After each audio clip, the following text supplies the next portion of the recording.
Thank you, snowboarding. Thank you, snowboarding.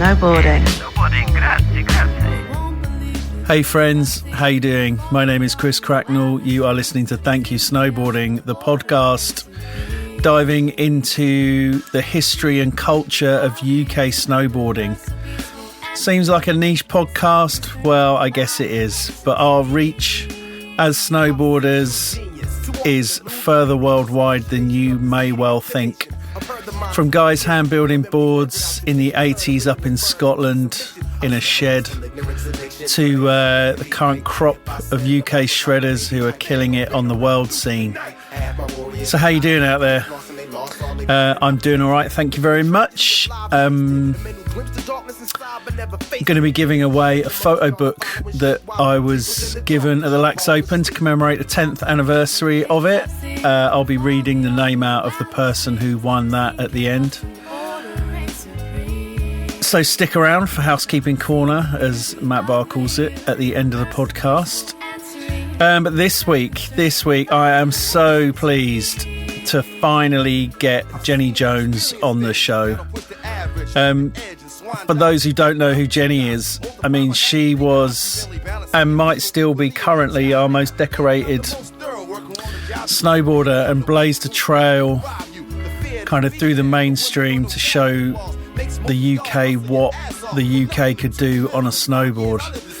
She was the first athlete to win an on-snow medal at the Olympics, something that we get into, talking about how proud lots of people were about this fact after all the shit we got given by skiers back in the early days. This was like a real two fingers up to them.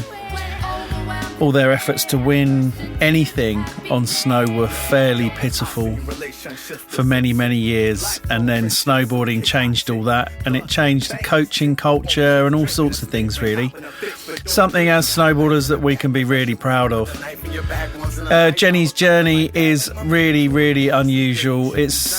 She sort of bridged the gap between being someone that turns up at the X Games under her own steam with no coaches, no physios, no nothing, basically, just as a snowboarder as it was at the time, into the world where having coaches and physios and sports psychologists, which is the norm now but certainly wasn't the norm then. She was there through all of that, and obviously winning X Games golds, which maybe she doesn't get enough credit for, and obviously her bronze at the Olympics in Sochi, which got her onto such places as the Jonathan Ross show and well into the mainstream. And then we talk about what life looks like after that. She recently became a mum to young Wilbur, and what snowboarding means now. So I was really, really pleased. It's a two-parter, this episode. We sat down one evening, but obviously family pressures meant we sort of tried to cram it in, but we couldn't, so we arranged another session for last Sunday night. And I think we managed to cover lots of things. We maybe stuck around on the Olympics a bit more than I hoped to, but Jenny's story is an individual story, and I'm really pleased that we got it down. So let's do it. Here we go. Jenny Jones. I was about to jump in and say, did you work for PGL? No, but I did get... Because that must be a similar thing, mustn't it? Yeah, it was really similar. It was called like Super Choice or something like that. Right. I can't remember. It was like probably a bit more ghetto. Because I remember like teaching snorkeling in a swimming pool. So I was like, okay, everyone who can find a plaster or whatever, no. But I would go, you'd get sent to different centres, right. But when I signed up to do it, I think I was like 17, I wasn't quite 18 yet, and signed up to do it. Like 2 weeks before, I broke my shoulder snowboarding. Oh right. Oh no, I had. Yes, I had. No, because I tried snowboarding at the Snowdome. I'd gone to the Snowdome. Yeah, so I was, and but I didn't want to not do the job. So I like turned up to start the like training course with my arm in a fucking sling. And I was like, yeah, I'll be fine. Yeah, I'll be fine. And you're like trying to do all these team building, you know, like you do like the team building stuff, don't you? And like trying to get through like webs and stuff. Yeah, but it wasn't corporate businesses because it was youngsters like us. Oh, yeah. Okay. All learning to be Yeah. instructors that maybe would be delivering that, but to kids, you know? Yeah, sure. So I'm there like with this, I'm like learning to drive a quad bike. I'm like nowadays that was just no way would that have been allowed, but I was just like, yeah, I'll be fine. Yeah, I'm fine. Luckily, I don't know, I can't remember which shoulder it was, but I could, you know, it was like I could sort of slip my hand out enough to be able to do whatever I had to do to pass the test. That's where I was at. Quad bikes are notoriously dangerous as well, aren't they? And I was like, yes, I was quad biking, doing all that stuff. We did snorkeling. That was probably the easiest thing with a broken shoulder or whatever I'd done. Chipped shoulder. That was it. Yeah. And anyway, so then and one of the things that we were taught that we would like generically then teach was fencing. That's why I was like fencing teacher. And then when I got sent away first I went off somewhere down Dorset way, and then I went to the Isle of Wight, and it was on the Isle of Wight that was like, that was way more fun. And that's where I did loads of fencing with them. But what that actually was just, you know, on guard. I can like charge and like just try and like smack each other. Well, you know, you tried not to do that, but that's what it inevitably turned out to be. Such a random sport, isn't it? Because they did that at PGL as well, and it's like, why have you chosen this sport? So random. Did you do it when you were a kid then at PGL? No, I worked for PGL after my first season. Yeah. See? And did you you learnt like parry, riposte, and then that was about it? That's about it. And just try not to get stabbed. And I mean, we were disappointed because after our first season in Val d'Isère, we met someone who worked down in the south of France for PGL, and he was like, "Oh, you should get a job with us." And we were like, "Right, we're in." Came back to the UK. You can't choose where you go. No, we weren't old enough because they have guests up to the age of 18 there, and we were I think I'd only just turned 19. So they were like, "Oh, you've got." So we ended up in Ross-on-Wye. The hotbed of young people. What a laugh that was for like 5 months. So that wasn't quite the same as the sort of canoeing down gorges in the south of France that we were hoping for. Yeah, totally. That you kind of went and did on your holidays with your family, didn't you? We did that. I loved it. Oh, so but yeah, so that was fencing. Yeah, how did you end up working in a chalet? It was after that summer, I think. My memory's terrible, but I'll come on to that another time. Who did you work for? Was it like a big company or? Yeah, so I wrote to loads of places because I was like, I'm gonna go do this. It had been do you remember when all those chalet shows were on TV as well, and you were seeing people? I say chalet, like chalet maids. Like people were watching TV programs about chalet maids working out in the mountains. Do you remember that? You might not, I don't remember that. Probably because you were already out in the mountains. Yeah, maybe. I wouldn't have seen it in the winter, no. Yeah, because I was like, you know, I've been watching Bored Stupid, watching all that stuff, and my brother, he was already at university, and he said to me, he was like, Jen, I really think you should think about not going to university straight away, because loads of people I know went and did like this year out and went and did a season, and you could go and snowboard loads or ski or whatever, you know, because he knew I really liked snowboarding. And I was like, no way. And I was like, really? Do you think I, you know, could do that? And so I started like applying for all these jobs, but I was so clueless. Like I just didn't realize that you needed to have all those cooking skills, you know? Could you cook? No, absolutely not. Could you cook enough to kind of make their menus? no way. No. So I was like, okay, can you cook? Can you speak French? No, it's the only GCSE I didn't pass was French. Right. But I tried really hard, but I just, and so I could do bits of French, but not enough. And what was the other thing? Oh, for a lot of them, you had to be over like 19 or 20, didn't you? Yeah. Yeah, and I yeah. wasn't. I was just 18, and so I was like applying. I just got so many like rejections, and I was like, I don't know if this is going to work. And I had like my space at university, so I was like, okay, I think I'm gonna probably end up going to uni, and it was like only about a month or 6 weeks before I was meant to be going to uni, that someone like messaged and said, phoned up and said, hey, someone's sort of dropped out. Do you want to come and work in the chalet? Yeah. And they were like an English company, so I didn't have to speak French. Yeah. They had chefs, Yeah. and so I just had to. They'd sort of make the food to a certain point, and then you would like. Well, what turns out is I had to actually put it on sledges and sledge it down to my chalet, and then like put it back on the pots and like make No it all way. They were like that. They were okay about that, and the fact that I was 18, they were like, "Oh, let's just," I think they were obviously just desperate because they were like setting up in like a month's time. Yeah. And I was like, yeah. I was like, fuck it. And I was like, yeah, okay. And my folks were so gutted. My folks were like, oh, okay, yeah, okay. But I don't know. They probably, maybe secretly they were like, go for it because they. Knew that I really liked snowboarding. Anyway, so that's how and it was a company called, you will totally know them, I'm sure. It was Mark that ran them, Chalet Chardon. Mark Heyman. Yeah.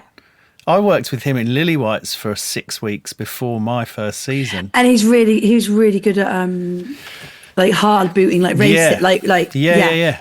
And that I think was, looking back, probably quite key. So that was in Tignes, right? Yeah, Tignes Le Brevier, so down the bottom. Yeah, down the bottom under. Yeah, the so dam. I rocked up there, and then, oh my God, I was so nervous and quiet and timid, and I had to make the breakfast and be all like, I didn't have a clue, Chris. I didn't have. The guests were helping me because I was like, yeah, I know. Yeah, but they love that though, don't they? I found that. They quite liked it, because they're like in the gang. Yeah. Yeah. And then so I'm bringing my sledges down with all my stuff, taking them back up, doing all that, getting the cleaning as fast as I could. The cleaning was just as fast as I could so I could go. Yeah. And it was quite cool because it was, as you will know, if you know Mark, like they're not highbrow chalets. They're like medium budget type chalets, aren't they? I think so. I don't know that I'm sure I went down there once on my first season to go and see him, but that's a long time ago now. So yeah, people would always nick the letter C off of the sign. Obviously. I was like, you guys need to like collect a few of those. Oh. 2 seconds. I'm just going to give Dan the monitor because he doesn't realise that Rob is crying. Hang on. Yeah, sure. Dan?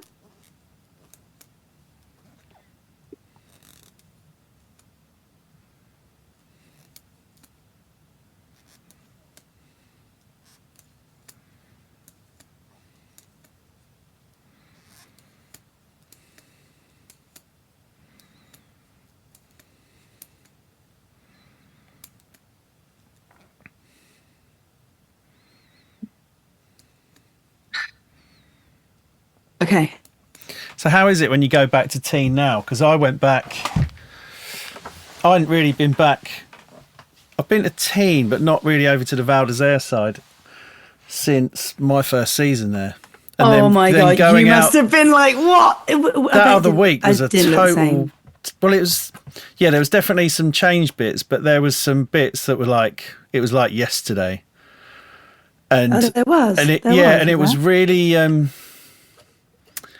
yeah, it was a bit of a crazy experience, really. I was like, reflecting on me as a 19-year-old that had no idea what he was doing, or kind of putting so himself in a really confident, aren't you, dangerous at that age? environment. Like, if you haven't got somewhere to sleep, you could potentially die because you can't sleep rough. And we had nothing. We had no idea, like not even really much money. And we just rocked up and made it work. And I was just reflecting on that, just thinking that 19-year-old was a pretty good version. Brave at that age, don't you think? You're just so brave, or just dumb and don't know that you're really dumb. I think it might be that. 'Cause, yeah, I was, I would never do that now. I'd never do that now. Why? But do you ever think about that? Because you go back to teen quite a lot, don't you? Yeah, so I think there wasn't a long enough stint maybe where I wasn't going there to have gone, oh, it's changed loads. Because I would every few years probably be there for various reasons. But like Teen Le Brevier is definitely a bit more built up as well now and stuff. Like I remember, like loads, well, there's all the lifts down there, and then all of I distinctly remember when we went back and like after the dam, it's all totally different now. Yeah, What's like that all called of that, Le Bois or something. Yeah, like that's all super built up, and access is. Because you used to, do you not remember? You used to come down on toboggan. Well, you wouldn't have known that, but no, I wouldn't have done if you went out in teen, you'd then like have to do the old drunk toboggan. Oh my god! Down the slope to get back to Brevier, because you're not going to pay for a taxi or anything like that, are you? When you could just, you just do stuff like that. But there's also bars down in Brev. But if I'm really honest, I wasn't like, I don't know whether you were, but I wasn't like this big party person in my first season or two, because I was just such a geek and wanted to go snowboarding all the time. I seem to be able to party and get up and go snowboarding. Like the energy was there. Like it wasn't a problem. Yeah, but it's more that I just didn't know what was out there like until near the end of my season, and I was like, did you go to Val d'Isère and go to that? What's it called? Not Maison, the place where you go in and all it's like each bit has got a room, so there'd be like a big bed and everyone was partying on these, like this in the bar. The bed is in the bar, I think, and then the thing I think that came after my time there. Yeah, okay. But all of that, I was just like, holy crap! Like Val d'Isère, Val d'Isère is so different to teen. That's just the main thing I noticed. But how do you feel going back, like, sort of turning up there with Wilbur and thinking about what the 18-year-old version of yourself would look forward and think? Do you ever consider that? I don't know if I do, because it's so long ago. Because I've done so many different things have happened in teen since then, because I've gone back there to go. So did my first season there, and then after that, then went off to Canada, the States. When I came back, I ended up going to like Morzine and Avoriaz, and then traveling around a bit more. And then I ended up really not going back to teen that often until contests were there and stuff. Right. So then when I came back that was cool, because it was like, because the Dragon Lodge guys and all of that. Probably the most consistent thing is Will Hughes. Good old Will. And John and all that gang, because even though their Dragon Lodge chalet moved around, they'd always still be there, and Will's always been Will, because have you had Will Hughes on yet? You haven't heard it yet, because it's only just been done, haven't you? Yeah, a few weeks ago. I should have listened to that before I came in here. He probably chatted all about running the chalet. Yeah, pretty much, yeah. Yeah, and a life in teen. It's quite interesting, really, because, he's where he wants to be, which is quite something. I'm quite jealous of people who, sort of live where they want to be, or just where they want to be. They're exactly in life where they want to be. Yeah. And I can't recognise that at all. Really? Yeah. What, so you wouldn't say any areas of your life you're content? No, I'm always striving for the next thing. I mean, do you have that? You've obviously achieved so much that do you not have like a drive to can keep on pushing things forward? In different, I suppose, different avenues, maybe, but not. I don't know. Yeah, yeah, sort of. I'm in a totally different space now, and I have after having a baby. I feel like Yeah. that's totally different now. Describe that to me. The most different, really, than any of the other sort of gradual changes, because Yeah. because you go from, like I said, working in a chalet, working in a donut shop, working in a video update in Canada. I mean, well, Let's in fact, let's get on to Canada because you live with my brother. oh my God. What on earth? I mean, considering you were sort of like, I'm a professional snowboarder, to go and live with my brother would seem but I like a fucking wasn't- bad idea. Yeah, but I wasn't then. Yeah, but you were sort of on the way, surely. No, it was like my second or third season. Was it? Only that much? Yeah, I'm sure of it. So how did you know, Dave, to go and then And we hook sing up? the powder horn. Yeah, the powder horn. I heard about that place. Dave. I love Dave. I love Dave. Oh. Anyway, sorry.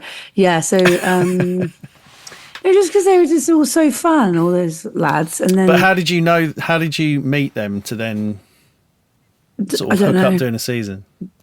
I don't know. Let's phone Dave now and ask him. He won't answer the phone at this time. Because I don't know. I genuinely don't know.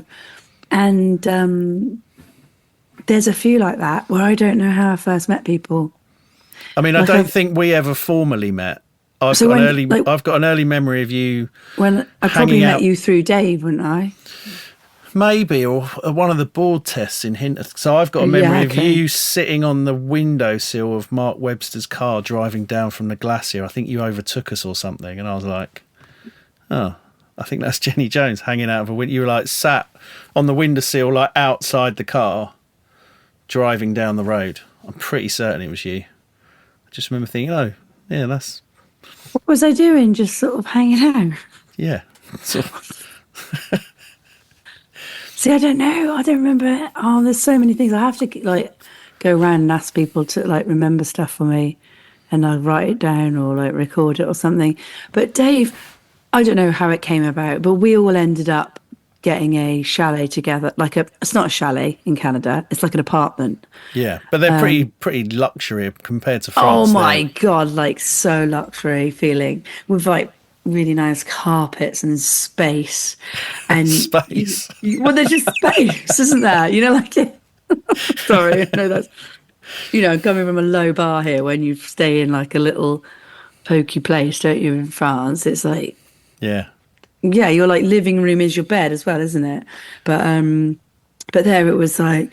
I think we even like you just had loads of access to like hot tubs and stuff like that as well, which was all like we were like, woo, cool, Like, I mean, like I think we phoned you up, so we were in Borg at the time, and I think we stayed up really, really late so we could phone you up. And you lot sounded like you were living the dream over there. Do you know what I mean? We're in like this shit apartment in Borg Sunrays, and you lot having the time of your lives, like proper. I can't living it up. I can't even work out how because I think I must have met him out there because I didn't stay with him. Did I stay with him the very first season? We didn't. We stayed in a massive place with like 8 other snowboard dudes, like Hamish McKnight, Gendel. I don't think it was Tim. It wasn't Tim because he was doing Vale and all He of was that. in Vale, yeah. He never did a season in Whistler. did he? I don't But think. I went there to get my tourist visa as well. And Yeah. when you have to go to the embassy, don't you, to like collect it in Canada. Right. They picked that up. And there was a girl there who was also collecting hers called Winnie. And she was like, oh, yeah, I'm going up to Whistler. And I was like, no way. And she's like, I haven't got anywhere to stay yet. You come stay with us. Did not know her at all. Turns out to be the best, most fun mate ever. This Irish girl who she now lives in Australia, and I'm not in touch with her as much, but you know, and so she came and stayed with us in this massive house with loads of guys. I mean, I don't know what she thought, but it was just everyone, you know, getting their different jobs, whether it was like a cleaning job or some folk though were like working their butts off in the summer and then coming out. Yeah. So they didn't have to do that. That's you know? like Dave did that. He just worked all summer. Yeah, I eventually did that as well, but just not in the first year or so. Yeah, because it's finding a summer job where you could make enough money and not give away that you're maybe not going to come back or whatever, that you're only there for 6 months, wasn't it? It was always like, hence why I ended up doing the cardboard thing on nights in a big factory because it made the most money. And it was horrendous. I lasted 3 weeks in that job. Like, this is so bad. But anyway, so that's how somehow in the mix of that, that's when I met Dave and the other guys. And then we then went into that fancier powder horn house. I know, it's such a funny name, isn't it? And that's when our friend Sarah Wickham got in the mix as well, Canadian mate. And we just had the best time. I said the best time. It was so much fun. Like, just all the snowboarding, going out and party, like having good times at the pub and meeting people and but always wanting to get better at snowboarding. And you had a really good park there as well. Ironically, because it was like only my second season, I couldn't really ride powder very well, and I was probably in one of the best up there resorts for riding powder, but it just wasn't on our radar. No, just always the park. Well, I think Dave would have told you that as well, wouldn't he? Like, I don't know. Yeah, he said that it was, you know, primarily the park was so good. So good. That really you're just going to go and ride that most of the time. Yeah.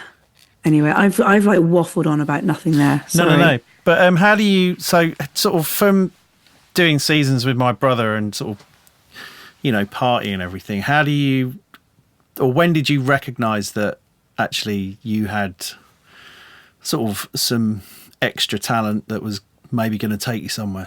How do you know when to go, okay, right, there's doing seasons and there's actually like a career path in this? Yeah, because there wasn't a career path. Well, a few people had sort of tried to open it up before, hadn't they? Like Danny Wheeler, I would say. Danny, Mel and Leslie had sort of done some World Cups and stuff, hadn't they? Yeah, but I wouldn't say they were making it up like they were having to really work hard to get the sponsorship to have enough money to do it all, weren't they? A half pipe, and it was within a team and everything. Yeah. But who did someone approach you and say, like, I think you should start entering comps, or like, do you just take that on your own, or what happens? No, because I suppose people must know this. I don't know, I've said it enough times, but it's boring. But in that very first season that I was a chalet maid, Stu Brass saw me in a park. Yeah. And he came up to me and he said, "You're pretty good at snowboarding." I was like, "Oh, thanks." And because I got absolutely no concept of like where you're at, because you're just riding the Palafore park, which obviously at the time was really good, but I don't know any different to anywhere else, and I just loved it. You got no point of reference. No, and I met one or two other girls that would sometimes come and ride the pipe, which turned out to be Sonia Shaw and Julie Seagrave. And then every now and again I'd see like the cool couple, which was Juliet Elliott and Will Hughes. The world's coolest couple. Yeah, they were just like, I was so intimidated by them. It was like, she was like the, really? The coolest. Oh my God. I was like, oh my God, there's the cool couple. I like the cool people. So bad. There's me in like my floral thermals and salopettes. Like, yeah, brilliant. I was not cool at all. I never have been, never will be. But it was just, and anyway, so Stu Brass comes up and he said, we were both doing a photo shoot for someone out there that had like some sort of clothing photo shoot I'd been asked to help out with, and they were like offering me probably what I'd earn in a week as a chalet host for like a couple of hours, wearing the clothes and doing some jumps. I was like, yes, I would do that. I'm just snowboarding, it's fine. So we did that, and that's how I met Stu. And he said, yeah, you should think about going to the British Championships in Lax this year at the end of the season. And I was like, no, because you could, again, back then you haven't got a concept of what the standard is or what anything's like that. Did you know about like, I mean, you said you know about like Will and Juliet. Did you know about the scene? Had you seen like magazines and stuff? Especially because I'd seen Juliet, and I've never forgotten this. My memory shit, but there was a picture of her with her horse and with like her bitten off red fingernails, and then her snowboarding picture, right. You know. And I'd like read it in, was it Snowboard UK? Was Maybe, it that one or one of those? So I always loved looking at the magazines. Weirdly though, I didn't often read a lot of them. I just loved to see, like, looking at the pictures, and then you know, got fucking James Stenterford stuck on my wall. Like, but he loves that now, doesn't he? I don't know if he even knows that. But yeah, like just these random pictures. And so that's how I knew them. And then I knew Leslie and Melanie as well. But not I don't think I knew them in the first season. I had no concept of that, I don't think. Yeah. But anyway, so then it wasn't until he said that to me, and I'm sure, and I don't know, though, you tell me, but somebody through you or someone you know or something like that offered me a lift to Switzerland. Oh, really? To go to the British. It was like... Was it Cool Bus Rob? I honestly don't know who it was. It wasn't it was just with people I did not know. So this is that whole, I didn't have anywhere to stay. I didn't know what I was like, should I do this or not? And I asked Mark, can I have a week off to go and do this? Yeah. And he was like, yeah. And I was like, wicked. Because Mark is who I would follow around snowboarding. He, you know, try and do whatever he was doing or copy him, or, you know. Yeah. He took me off some of the jumps to begin with and all that. But anyway, so he gave me a week off, and I went with these people I didn't know to Switzerland. And I slept on I think it was on the couch in a Salomon house, because the Eldridge brothers were staying there. Right. Remember the Eldridges? Tom Eldridge? Yeah, Tom and John. Yeah. Yeah. And I slept on the couch, and that is when I competed in my first British Snowboard Champs. You were throwing backflips, weren't you? Yeah, sure, but that was the thing. I mean, that was one of the only things I could do. Yeah, that's right. A backflip and an indie. Oh, and a method. That was it. Well, there you go. There you go. So although and that's how I suppose everything started after that. Have you had confirmation that Chalet Girl wasn't written about you? Oh my God, I've never watched it. Have you never watched it? I can't bring myself to watch it.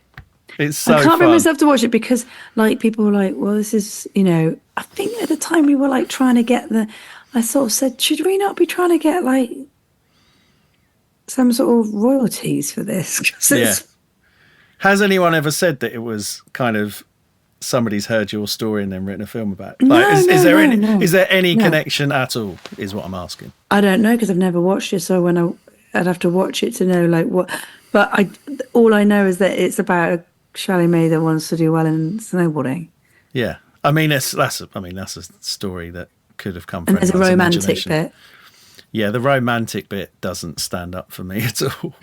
Oh really? Because he's a right knobhead. There's no way a cool snowboarding girl's going to get with some skiing knobhead. But, you know, like in that sort of way. I'm sure there's lots of lovely skiers. I'm not dissing skiers. But do you know what I mean? You should definitely watch it. I actually love that film. I think it's great. It's such a good laugh. Is it a bit like Blue Crush? I don't think I've seen that. It's like the surf version, maybe. Surf version, maybe. Yeah, maybe. I don't know. Anyway, I feel like I'm not telling very good stories or anything. No, like it's that. good. Sorry. It's good. No, we're sort of connecting random dots here. It's good because So my basically, list is really random. Yeah, because it is Stu Brass then that got me to the Brits, and that's when I tried everything. I didn't have a clue how to compete in a half pipe thing and do all that, but I just sort of did it all because you're there, aren't you? Everyone just did everything, didn't they? I think so. Yeah. And that's when there was big air. There was no such thing as slopestyle, and there was no rails. No. Yeah. No, it's just one big jump, wasn't it? Yeah, what happened, like fast forward a few years. Yeah. What was the time difference between that British because you were champs asking, and the Olympics? okay, so you're saying, so when did it become like feasible to like Yeah. Yeah. So after that, I was like, okay, here, have a free snowboard, have some goggles. And I was like, yeah, wicked, but then I'm still working the summers, doing the stuff to be able to afford to go out and doing those things.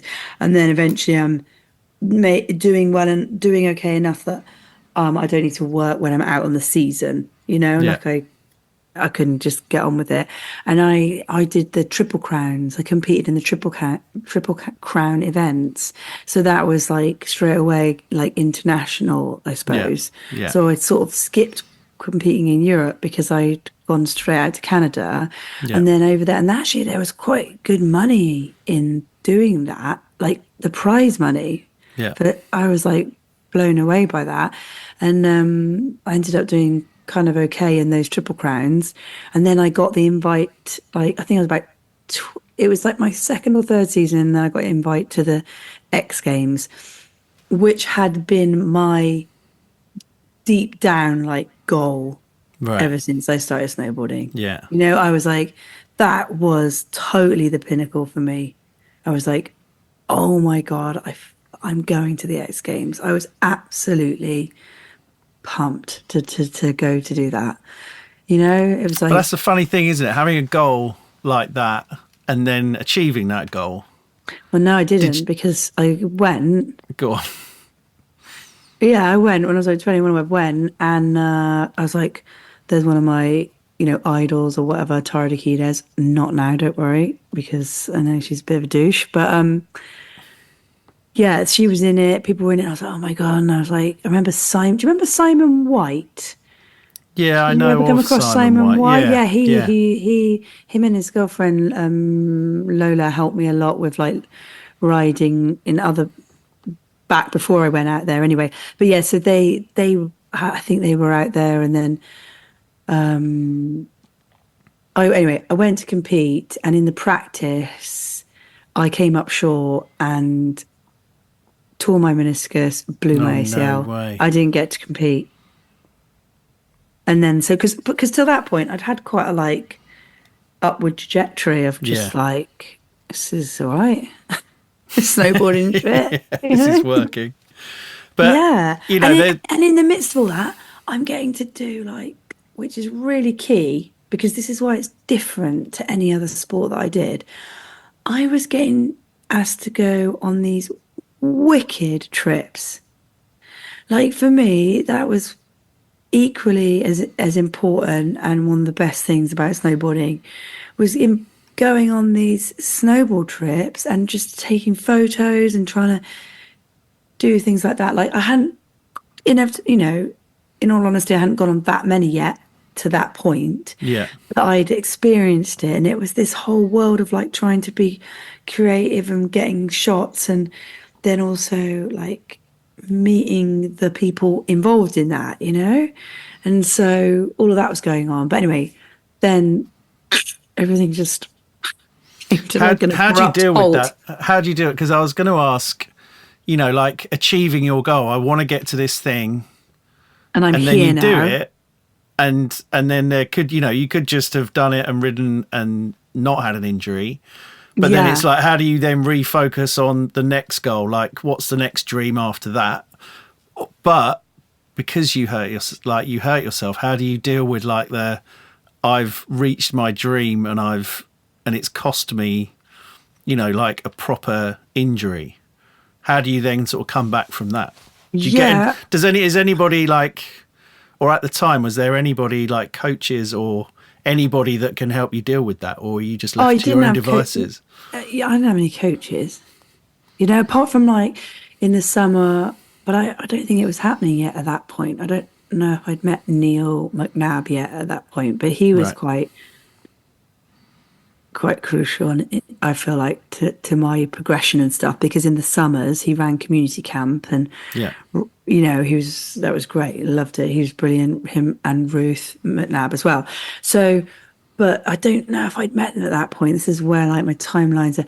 But I had a brilliant Australian friend, Katie Brower, and so we'd met from snowboarding. We then lived in a house together, and were both basically the same thing. And she was the Aussie version, and we were just trying to get better. And she blew her ACL a month before me, Right.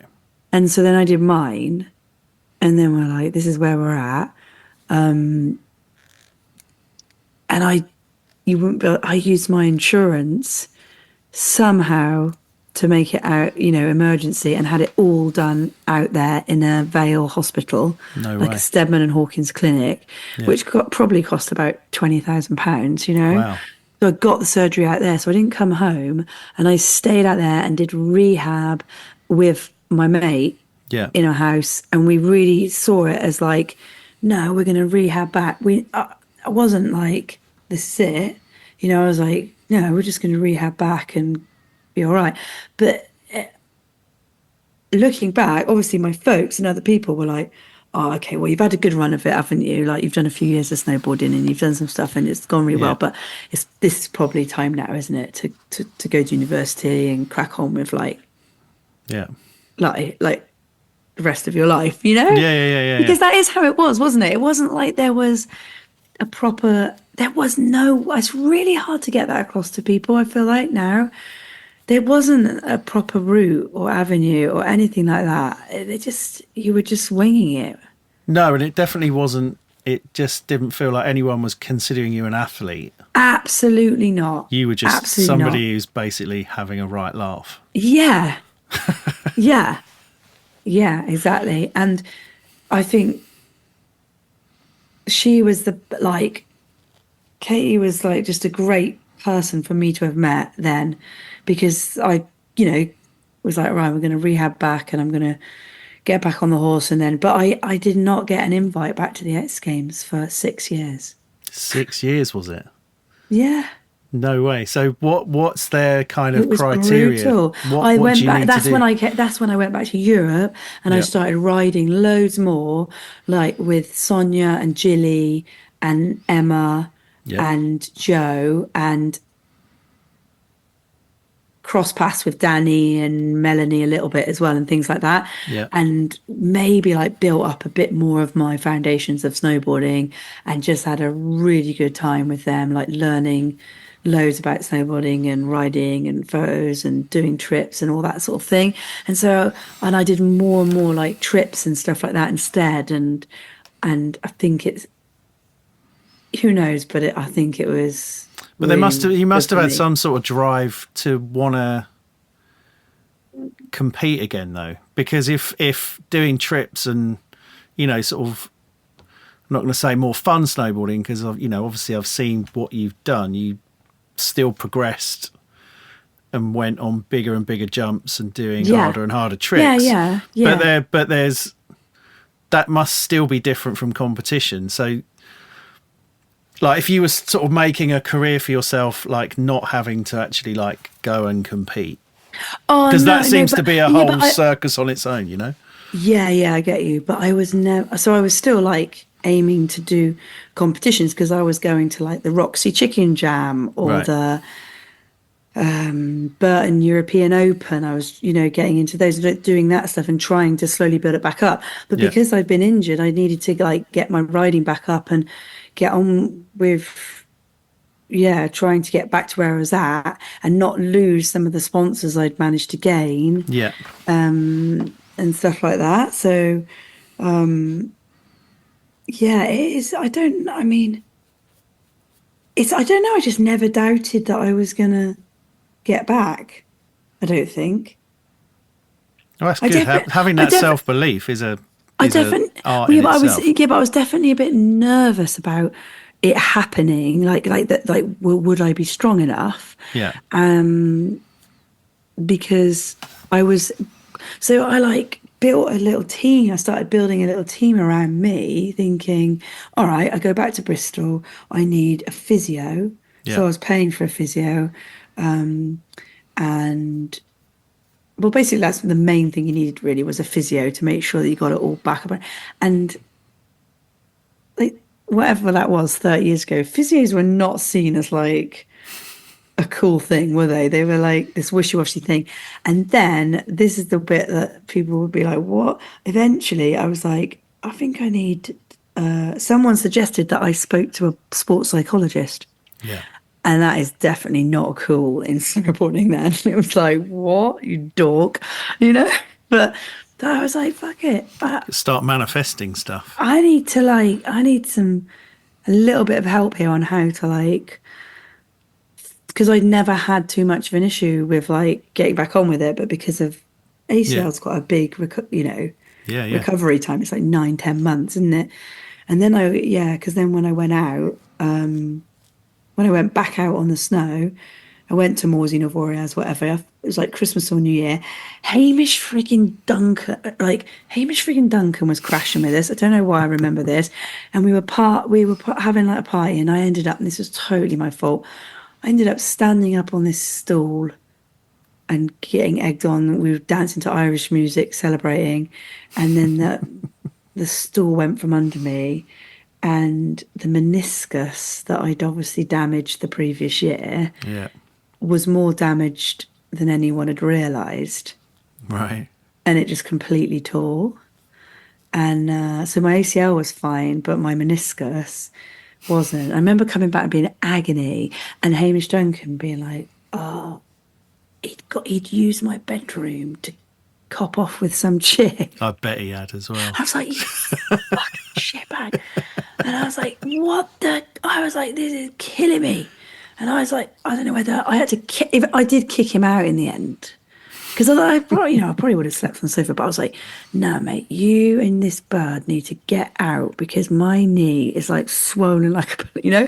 And then the girls at my mate, the girls like Sonia and Julie, that ended up driving me down, and I went to a French hospital. Whether this was the right thing to ever do, I don't know.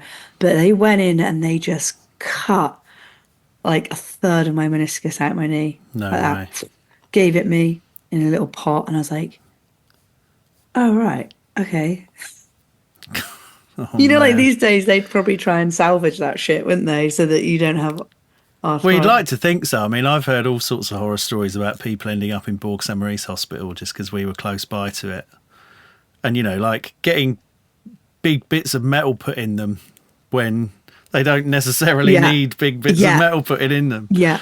Yeah, I don't know that I'd entirely trust a French hospital. Oh, my God, yeah. And I was just like, I need to do, But anyway, so that happened, and then I had to recover from that again and then get back again. And it was just like, oh, mate. But yeah, just. So what did you get at X Games? What was your best result there? Did you win it? Yeah, so I went back after like 6 years. I finally got my invite back. I was like, right, fucking, let's do this. I got there, and I came fourth, and I was like, oh, bugger. And so then inevitably I was like, right, I'll get invited back next year, because that was a good enough result and everything. And then the following year, I think it was like 2008. Does that sound right? I don't know. I've lost all concept of what the years mean. I know. Because I was about 28 or something, and I got and then I won, and I won gold, and like that was totally the best one of the best moments ever for me in snowboarding ever. Yeah, because that's what I wanted to be able to do, and along the way I'd achieved lots of other things and experiences. Yeah, like with the photo shoots and making great mates and doing all that and riding powder and all this, but that was just an amazing moment. I mean, no one can take that away from you, can it? Like winning the X Games in snowboarding is an achievement for any snowboarder, isn't it? Like that's. Yeah, and I think it still is now. Do you think? I don't know, because I don't know. It'd be interesting to ask Mia what she thinks about it. Yeah, no, she does rate it big does time. She? Yeah, big time. But I mean, isn't it funny? Like, look at my run from then, and then you look at Mia Brookes. It's ridiculous. It's like, you sit there and you like cringe, but then you say, nah, nah, nah, nah, nah, you know?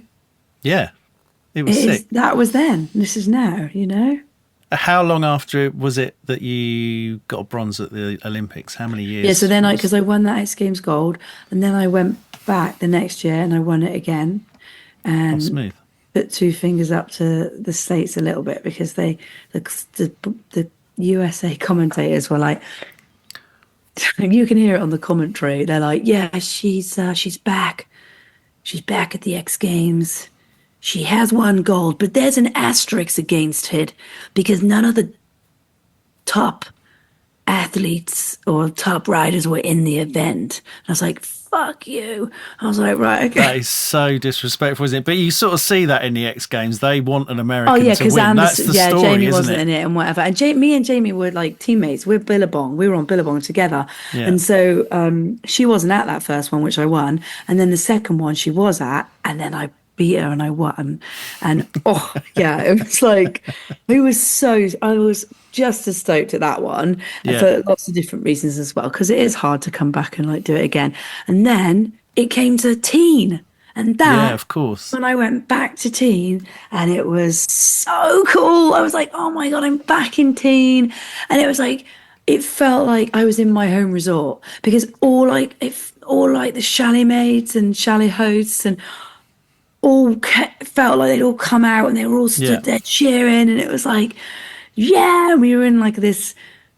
Did we stay in the Oakley house that was actually the Dragon Lodge it was the Dragon Lodge had all of the Oakley crew and us there, and we were hanging out with them. And was that when Stuart Morgan was in charge? We were of up Oakley? There. Oh, fuck, he's such a dude, isn't he? Man, they were good times, weren't they? Has anyone else chatted about Stu Morgan? I really feel like I'm not mentioning enough people in all of this. No. I think I was chatting with Stu Brass the other day. I think Stu Morgan came up in that. He's definitely come up recently. I mean, that guy. What a legend. I don't know what everyone else thinks, but he was so supportive of me. Yeah. So much fun as well, and he was in it. He really loved it, didn't he? He was great. Yeah, he was good to me. He didn't need to be, but he made sure that we had enough kit, that's for sure. Yeah, he did. That was him. Everyone was on Oakley at one point.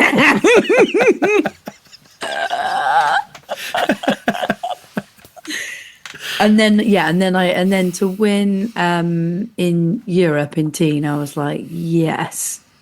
Yeah, that was cool. So then so then it had gone boom, boom, boom, went back, tried to get a hat trick of golds in Aspen, but got silver. But that's, but then I count the European ones, so I'm like, yeah, I got a hat trick. Have you got them like in your house? Yeah, they're all wrapped up in the bibs, and I need to. Do you know what? They're just wrapped up and they're in a suitcase, and I totally need to get them out and put them in those. How can I need someone to tell me how to do that without it looking corny. Well, I tell you where they've got to go. So I've got a mate. In your bathroom. I've got downstairs loo. Have you got a downstairs loo? Yeah. I've got a mate who's like he's sort of quite a well-known music producer, and he's got all his gold discs in his downstairs loo, and I think that's the perfect place to kind of, for the humble brag. Everyone will see it who comes to say. You need to get them up. It. I need to do it and put it in the thing. I know. Why do I not? Yeah. Anyway, so I need to put them up. I kept like some other bits and pieces from those events. Where's your bronze? Where's your Olympic bronze? Is that in the same suitcase? In my mind, that's like a whole nother career. Yeah. But I feel like it's coming up to 9:00. Yeah. Do you need to go? I feel like do we like? Is that a good place to pause? Or that's a great place to pause. So I hope you're enjoying the conversation so far. We had to break it off there for a couple of weeks, but that was okay because in the interim period, I finished off the podcast that came out last week with Stu Brass, and some of his conversation kind of helped lead me into some more of the stuff that I didn't know about Jenny that I could then ask her about. So we picked up the conversation again a couple of weeks later on a Sunday night, which for all you parents out there, might not be the best night, where Jenny had just spent the day with her children at a soft play. And again, for those of you parents out there with maybe older children, you'll think back to those days and remember what they were like. But actually, surprisingly, we were both pretty knackered, but I think the conversation went exactly the way I hoped it would, and it was really fun. And so here we go with the second half of the Jenny Jones interview. It's a Sunday and we're like pooped. Yeah. You know, we did that thing because it's chucking it down with rain and freezing cold, and we really were limited on what we had. We had to go to, not we had to, but a weekend in the soft play is brutal. So I feel your pain. That's where we were at. So we ended up at soft play with two of the early teens on the trampolines, and then Wilbur, who's in like the under fives play zone, and then there's this other section with slightly older kids that he wants to go in. The music's pumping. There's hundreds of kids. It's like me and Dan's worst nightmare. But there was no other option today, so we were like, let's do it. No, you're nowhere near the stage where you can just be like, okay, you go and run around for 2 hours and I'll sit and have a coffee. Like, you're so far away from that. I know. It's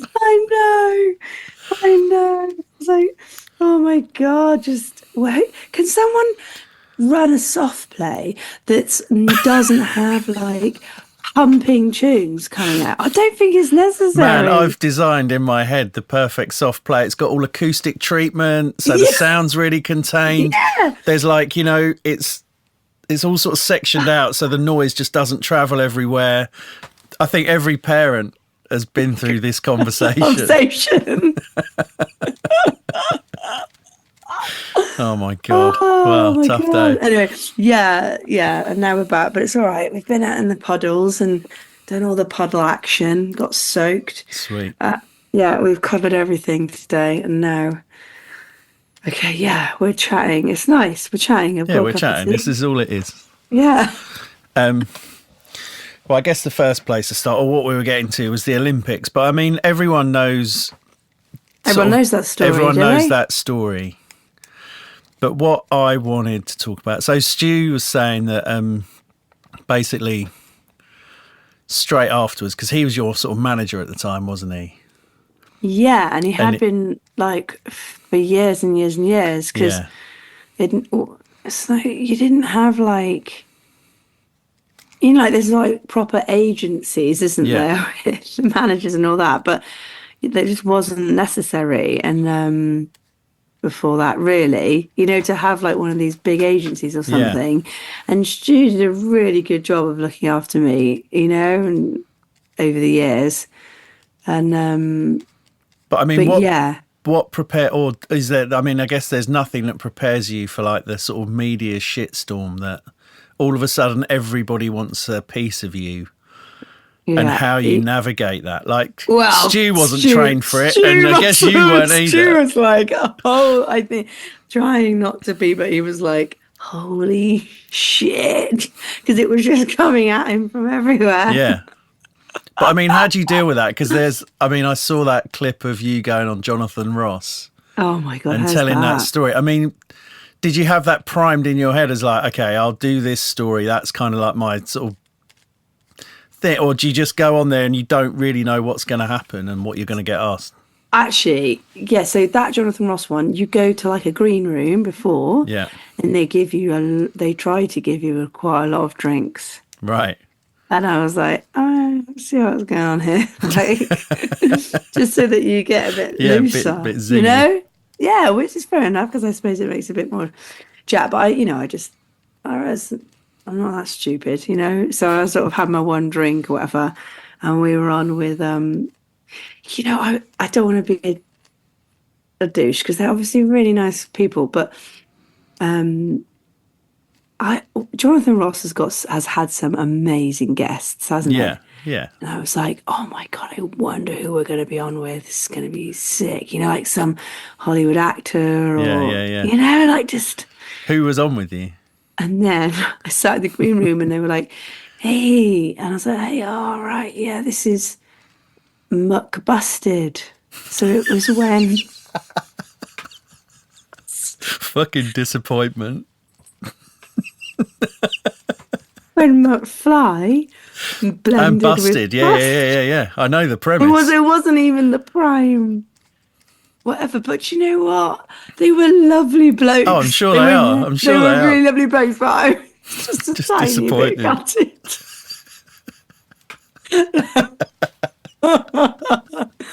No disrespect to them at all. Yeah. So, anyway, so you're in the green room, you have your drinks, whatever. Oh, but I was on with comedian White.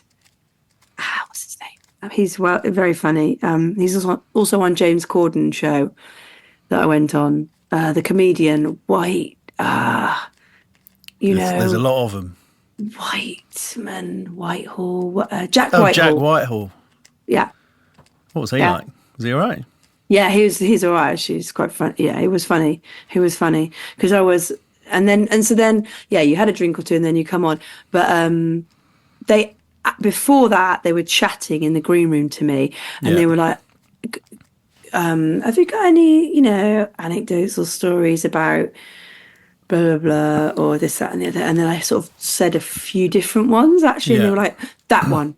Can you tell that one? Yeah. So I was like, okay, yeah.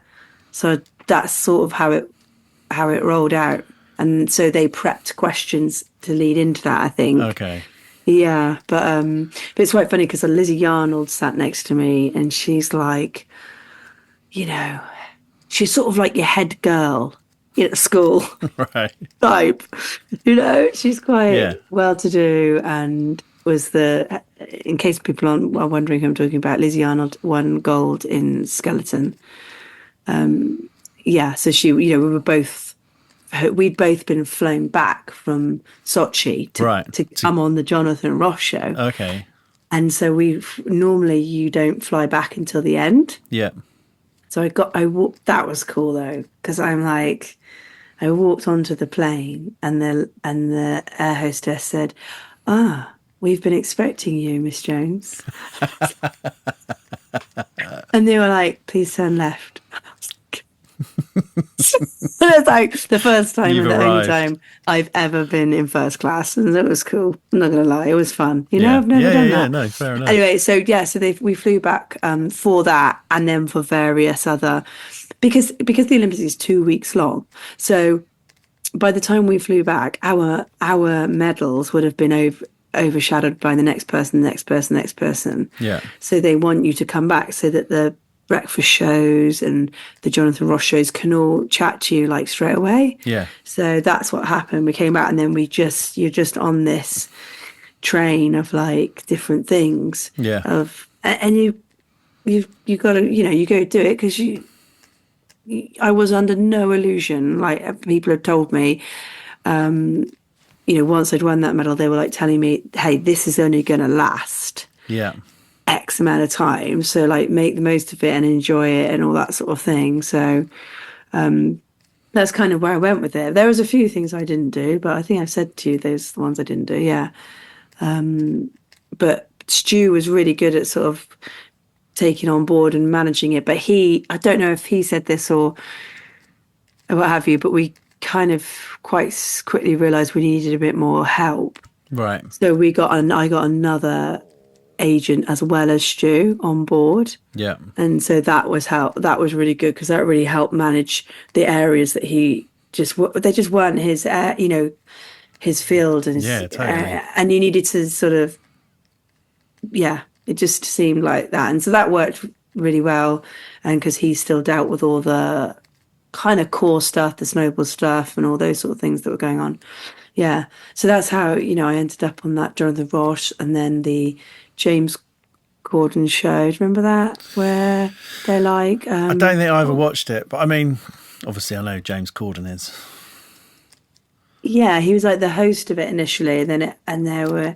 I'm totally blanking on what it was called. And it has a comedian on each team, and then it had like Freddie Flintoff. Oh, it's like a panel show. James, Like a yeah, quiz? and Jamie Redknapp were like Right. the team captains, and then Question they'd of have sport? no, No, I not a went on that as question. well, but it was what the hell is it called? I can't remember. It was fun. It was really funny. You had Okay. it was such a good laugh. Like I ended up racing round on mini motorbikes, Right. racing around on mini motorbike challenge, and then I had Johnny Vegas sat on the back of my mini motorbike. It was just so bizarre. It was like, yeah, woo! And they tried to do. Obviously, we'd like tried to wheelie, and I've just forgot. Like he's not the smallest of lads, No. blokes, and yeah, so we ate shit doing that. But it was a really good laugh. There was like loads of stuff that was just really good fun. Did you fancy moving into like media afterwards? Like, did you see a window and think I could have some of that? Or did you see a window and think this world is mental? I don't fancy that. A bit of both, bit of both. There were some areas where I was like, so different parts of that media are really not my cup of tea at all. Yeah. And other bits I really enjoyed. And as I started, yeah, because obviously I obviously enjoyed it because the following Winter Olympics, I went out for BBC That's right. Yeah. and reported, Yeah, on I remember that. Pyeongchang and was out there and interviewing, and I really enjoyed that being in the mix with that, and I loved doing the stuff for Ski Sunday. Yeah. That was wicked. Like the people that you were interviewing were really interesting. It was really you going out to the mountains. You kind of knew all those aspects of it, and you work in a little team with producers and Yeah. cameramen, and I loved all of that.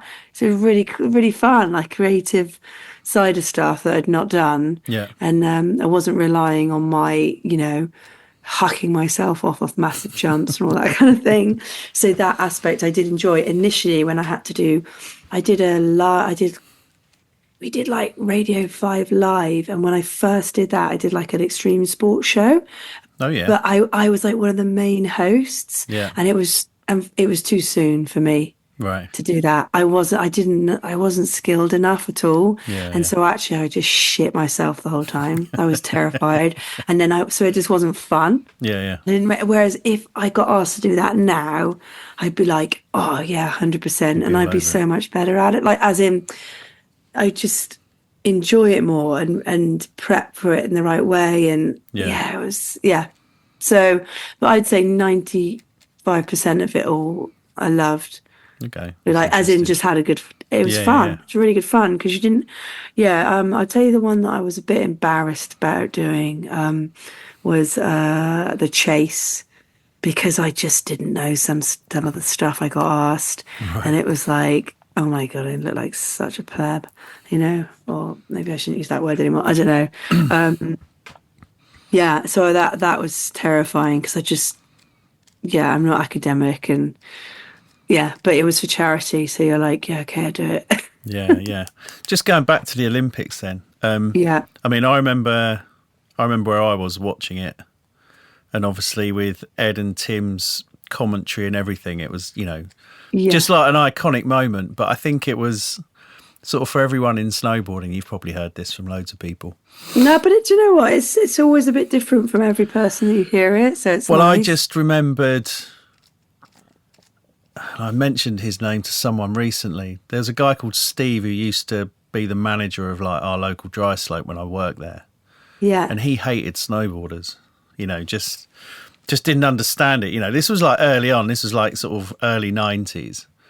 Yeah. And I just remember thinking, like you won or you got your medal, and it was the sort of UK's first on snow medal, and it was snowboarding. And it was like you were stood at the top of a pyramid of all these people who's contributed to this culture that then you sort of managed to come on top and just do the thing that no one had done before. And it was a big, like, fuck you to, like, the old skiing industry. Like, there were so many aspects to it. And, like, all of a sudden, like, my mum, instead of probably thinking, this is just... the boys go snowboarding. Yeah, it was like, this is a real thing. And all of a sudden it sort of, became its own, like snowboarding became legit. Do you know what I mean? And all these people that have been on the fringes doing it, and people looking at fucking idiots, they're snowboarders. Yeah. All of a sudden it was like, this is real. We've actually done what you've not managed to be able to do for years and years and years. We've come along and done it, and more people are interested in snowboarding now than skiing. And I just remember, like, you know, sort of tearing up at the time, just thinking, this is a big moment for so many people. I mean, it must, you know, as well as a massive moment for you. Yeah, like what it meant for snowboarding and UK snowboarding did not sink in until like a few days later. It just didn't, because I think obviously I was just so focused on achieving it for myself, you know, for myself, absolutely. It's a massive journey for you, that wasn't had helped me get there. Yeah. It was a massive journey for me, and everyone has a story, a journey, everything like that of how they got to their Olympics. And I would say majority there's a crappy bit, there's a good bit, you know, and like what that entails. But I think that the thing that was really, there's so many different things to mention about it from a snowboard perspective as well, of like, it'd never been, slopestyle had never been in the Olympics. No. Right? So there was no pathway or people before me in slopestyle or anything like that. There were no like, because all these stats have come out in the past about, and you get taught this when you go to Team GB, and you get shown, and you get to go to an Olympics before yours, right? Because it can be really helpful with, because it's nothing like anything else. It can be really helpful to experience. So I went to lucky for me, I got to go to London Summer Olympics. Yeah. And see some of that and experience how it operates and works and blah blah blah. Where was I going with that? So you get an understanding of what it'd be like, and then they say all these things like, because generally people do not medal at their first Olympics. They just don't, because there's people with more experience, regardless of like the occasion could easily get the better. Yeah, it just gets eroded. But every single slopestyle snowboarder has not been to the Olympics. No. So it was like, yes, clean slate, you know, so all those little things. And then as we turned up, some of the first athletes in the village. So setting the tone of like, you didn't know what an Olympic tone was or whatever, because so it was just like all the snowboarders turning up going, oh, all right, you know, look at your Australian gear. Oh, look at your, you know, Austrian outfit, you know, whatever. And it was super chilled, really. It was super chilled and like fine until it got to like the actual competing part, you know, so like training days were good and all of that was good. But yeah, where else was I going with that? We were saying what it meant to kind snowboarding. UK snowboarding generally. And I think all snowboarding as well. So and then it wasn't until a day or two into it, after I'd because I'd built my own team around me. It wasn't like I had this massive support network. Yeah. I'd worked with Alison, the physio, that came out years before that, because she was so good, and I was like, I want her to come.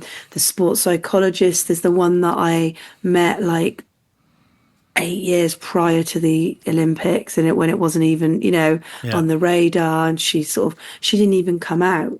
We were all like phone calls across like that, and I'd sort of built this team around me, which a lot of snowboarders would back in the day. Then, if you were really honest, Chris, you would have said quite a lot of people would have turned their nose up a little bit at maybe what I was. The fact that I was like, oh, she's got a physio, oh, she works with a sports psychologist, you know. But those are the things I felt I needed to like up my game, and then that's why Hamish McKnight. That's why I spoke to Hamish. like 2 years or 3 years before, and went going into like my second X Games. I think my first X Games was just by myself, no coach, just like per se. But then going into the next ones, I was like, I can't ride the rails. I cannot ride them well enough. I don't know what I'm doing. Who's good at riding? Like, who knows this shit with rails? Who's good at this sort of thing? And that's when I reached out to Hamish. Right. And then actually, like, Hamish was getting on board with the coaching, and then and then he, eventually you saw he became like the Team GB coach, and then that's who came out with us. It wasn't, so yeah, it felt like a real, like, oh wow, we've all made it here, and then we had all that experience from Alison, who'd been at Olympics and stuff, and I just think, well, we never forgot that we're snowboarders, we're here at the Olympics and we're snowboarders. And I know there was loads of turmoil as well amongst people that didn't think it should be in the Olympics, but I was competing in snowboarding contests for 8 or 9 years, and why wouldn't I go if it's going to be there? Why wasn't I going to go? So well, I guess if you've done it, you've won done X Games, and that's for the core yeah. audience. Yeah. Why wouldn't you go and do the thing that gets you?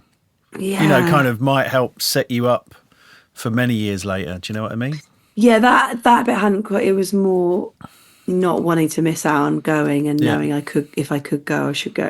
Yeah. So for me, that journey to get there, like I was saying, I just really wasn't massively thinking about UK snowboarding, because like in November, it was October, November, I went to Dubai, and Didn't you injure yourself or something? I played it down quite a lot, I suppose, but because I didn't want people to find out, and I didn't want it to be a thing. Yeah. And until after or whatever, but I had a really bad concussion, like quite a severe concussion. Yeah. But it didn't display like that straight away. Okay. And so that's when all the problems began, like a couple of days after. Yeah. And when I flew home, and I had to. There's loads of horrible shit I had to do, and I have to give a massive shout out to my boyfriend at the time, Alex Hill, because he was amazing at helping me, and so was the sports psychologist and stuff. But I had to basically I had crazy concussion that meant I had to sit in at home for like over a week or two, keeping it dark. I couldn't watch TV. I couldn't have the radio's on. I couldn't talk for very long to people because my speech was going slurred. I couldn't walk down the street without feeling like I was on a boat. Right. It was the most frightening thing that's ever happened to me, in all of my injuries, because it was going on in my head, and I was having all these crazy symptoms. And as time went on, been known to me, my folks had bought their tickets, because I'd already had my the ticket to Russia, because I'd said to them, whatever you want to do is brilliant, but just don't tell me what you're doing. Yeah. They weren't allowed to tell me anything, so I didn't even know if they were going or not. Yeah. But they're like, oh my gosh, we could, I mean, I've told this in the past, but not for ages, I suppose. But I was at Christmas, so this was December, and the Olympics were in February. At Christmas, I was sat there, and I went in and everything to the house with my parents, and everyone was there, and they had to turn off the Christmas tree lights. No way. Because it was too much stimulation for my brain. Yeah. And then in the end, I had to sit in a separate room on my own and eat my Christmas dinner. That's where I was at. It was bad. And they were all sat in the other room thinking, well, we're not going to fucking Olympics. This, she can't even, I wasn't on the, they just wanted me to be normal. Yeah, of course they did, yeah. Considered it. Yeah. So I had all that going on, but in December. And then gradually, with a help of what's called a vestibular physio, where they help you try to like, so the balance in your ears and stuff wasn't matching up with what I was seeing, and that's why I was having all this trouble and several other things. So we were just trying to, we know heaps about concussions now and head injuries and all of that, but back then it really wasn't like that. It really wasn't. Like, we did all the wrong things initially, like when I hit my head, you know. You mentioned anyway. you mentioned last time that you wanted to talk about some of that stuff. Do you still have like symptoms from that now? Do you still have any problems in that area? It's really hard to know. Right. It's really hard to know how much it's affected me or not. Yeah, it's like I would have to have scan checkups still, like now and again. Right. But at the time, like for that first few months, like, or few weeks after, whenever, it was so tough. But then I had to get back on the snow because in January, because although I'd earned my spot, you know, I'd spent 2 years going around doing all these events to earn my spot in both aspects, top 10 results or whatever, and top what have you. I had to try getting back on the snow in January, even though that maybe wasn't the best protocol or options. But the British Olympic Association is basically were implying that if I didn't say it exactly like this, but they were like, we need you to go to a competition before the Olympics and get a decent result, like, you know, top 10 or whatever. Otherwise we're not sending you to the Olympics. Wow. Sending someone else. And I was like, you motherfuckers. I was like, I have busted my ass. I'm like totally capable of still doing this, and really, I don't know, still don't know to this day exactly who made all those.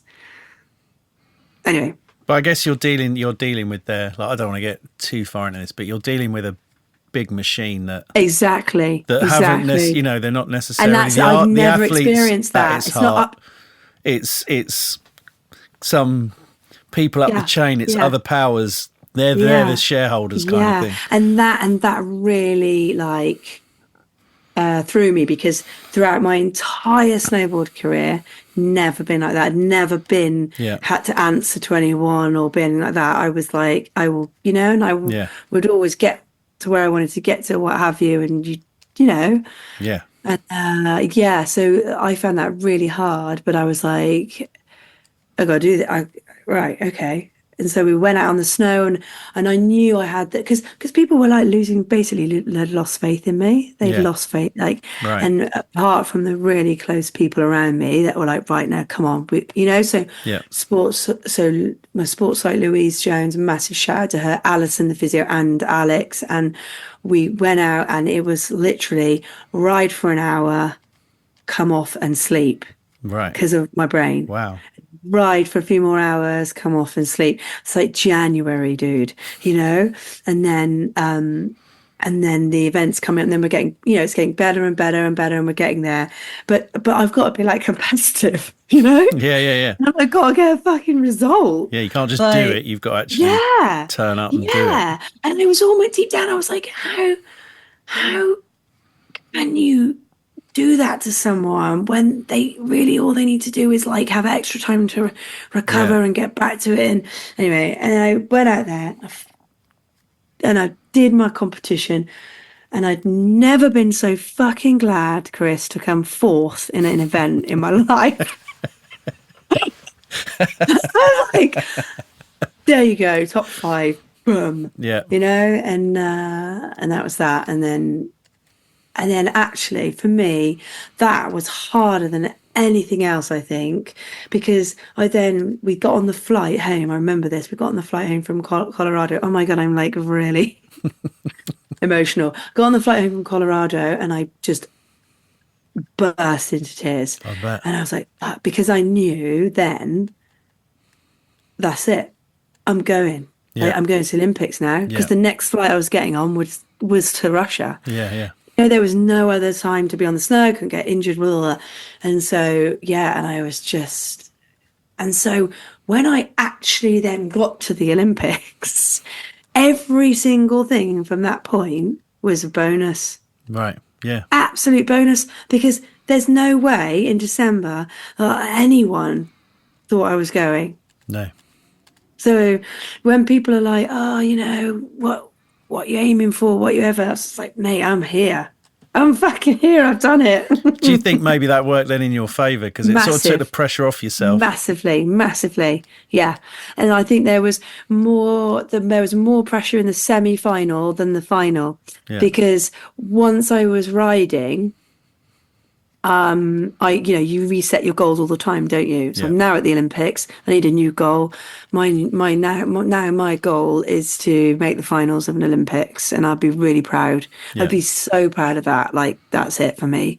Yeah. So when I didn't qualify straight into the finals, I was really nervous then.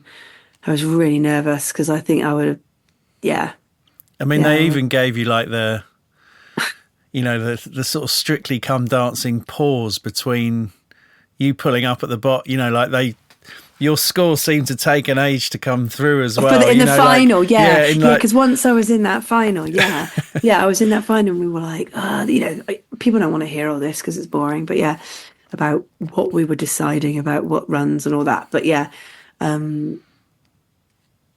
well, it was as I said before, it was a fucking moment for so many people, I'm sure. Yeah. Especially for you, but I think for a lot of people it meant a lot.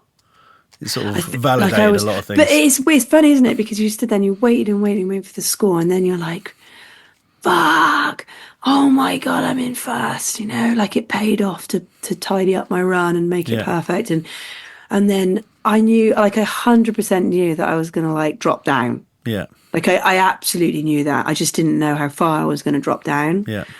Yeah. So when I was in bronze medal, I was like, man, that's still so fucking cool. I was like, and there was one person to drop, Anagasa. I was like, oh my days. Because no one wants to come fourth, do they, really? Not really. I mean, if you'd rather come fifth? Yeah. Or just fucking bomb out completely. Just throw the whole lot. All right. Anyway, and then So and then as the days went on, after having won the medal, it really hit home about snowboarding, because people were phoning me and telling me that they couldn't get enough snowboard instructors. In the snow domes or at the dry slopes, because so many people wanted to try it. And I thought, that is sick. That is rad. That is no so matter cool, what happens now, before or after or whatever, that's rad, because it's like given snowboarding this massive lease of life, and bumped it up there, and we're all going to be all right now, That's how it felt. Yeah, no, exactly. We're all going to be all right, and people can see the radness of this. Sorry, was that a little? That was a lot of waffle. That was a long answer to a question, but that's what we're here for, right? So that's the Olympics sorted out. Because a lot of people that listen are like, fuck the Olympics, probably. Yeah, well, to be fair, there is that, isn't there? Do you know what I mean? Terrier sorry to all those people. Terrier wasn't necessarily wrong, but it is part of the culture now, and if you're a snowboarder and you want to make it, you've got to go and do comps, haven't you? There's not many snowboarders earning a living like they used to, just off free riding on video parts or anything like that. Not free riding on video parts, but I think dare I say the word, in showing it through their social media, I'd say, especially in the rail game, all the rail riders and stuff, I think they're doing really well, the high level ones. But I don't know about, maybe not as much UK wise, but Canada, USA, all of that. I think you can do it that way. It's just a different version of a video part, isn't it? But oh, I love that time when you just put your DVD on and And hey, let's watch this one. Ah, then we'll go snowboarding. Yeah. Yeah, those were the days, weren't they? So what are you up to? I'm just aware of time as well. What are you... Sorry, but no, it's all right, because I feel terrible that I've just blabbered on. No, it's fine. Just so what does your life... what did your life look like after that? Did you, once it all settled down, did you sort of go back to being sort of a pro rider and doing bits and bobs? Is there, what happened to your career after that? So so I did quite a lot of, I still did a bit of competing afterwards for like another year. Right. And then it soon became aware to me that I was like, right now, I've really, I'm so content that I don't need to do any more of these things. And I started looking at what I did want to progress in and what I wanted to get better at in snowboarding. And that was like free riding. And then, through that whole time before the Olympics, I'd started, like I said before, I think, I don't know if I had said this, but I started qualifying in coaching, like doing all my bases. And oh, really? I didn't know you'd done that. Yeah, I started that I think back in 2000, and I just did it really slowly. It took me probably about 10 years, and I just did I just did one course every year and things. I think back before X Games and all of that, so I did my first levels. Right, interesting. Then. I didn't know you did that. Yeah, because I thought I wouldn't be able to coach or teach or that sort of thing. Because I do like that. I do like that. And so then when I had finished the Olympics, I knew I had to keep doing that. So I just gradually kept finishing my qualifications, but at the same time I started setting up my own workshops because I wanted to offer people the opportunity to experience the sort of coaching and mindset stuff that and holistic kind of things you do around snowboarding to progress and get better at it. And I just wanted to share that with people and give them the opportunity to try it out and see to help their snowboarding. And I was like, I don't know how this is going to go down, because it's absolutely fine now. But back again, when I started doing that, would have been 8 years ago now. People going on a snowboard trip that also included sports psychology sessions for people to help them with their nerves or their fear was a bit out there, I suppose.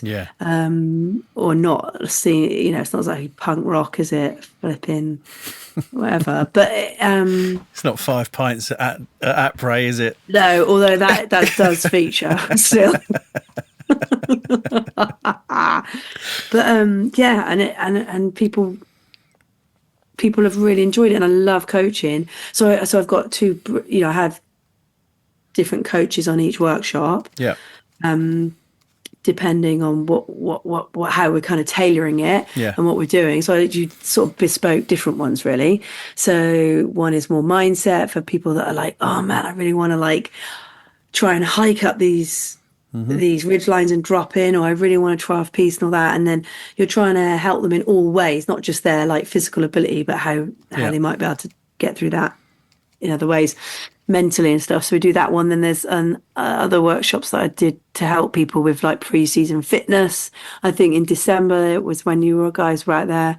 So we have Blakey who comes out on that, and he's fitness guru that knows all the shizzle that I've worked with quite a bit. So how many sort of workshops do you run a year now then? Yes, that's what I started building.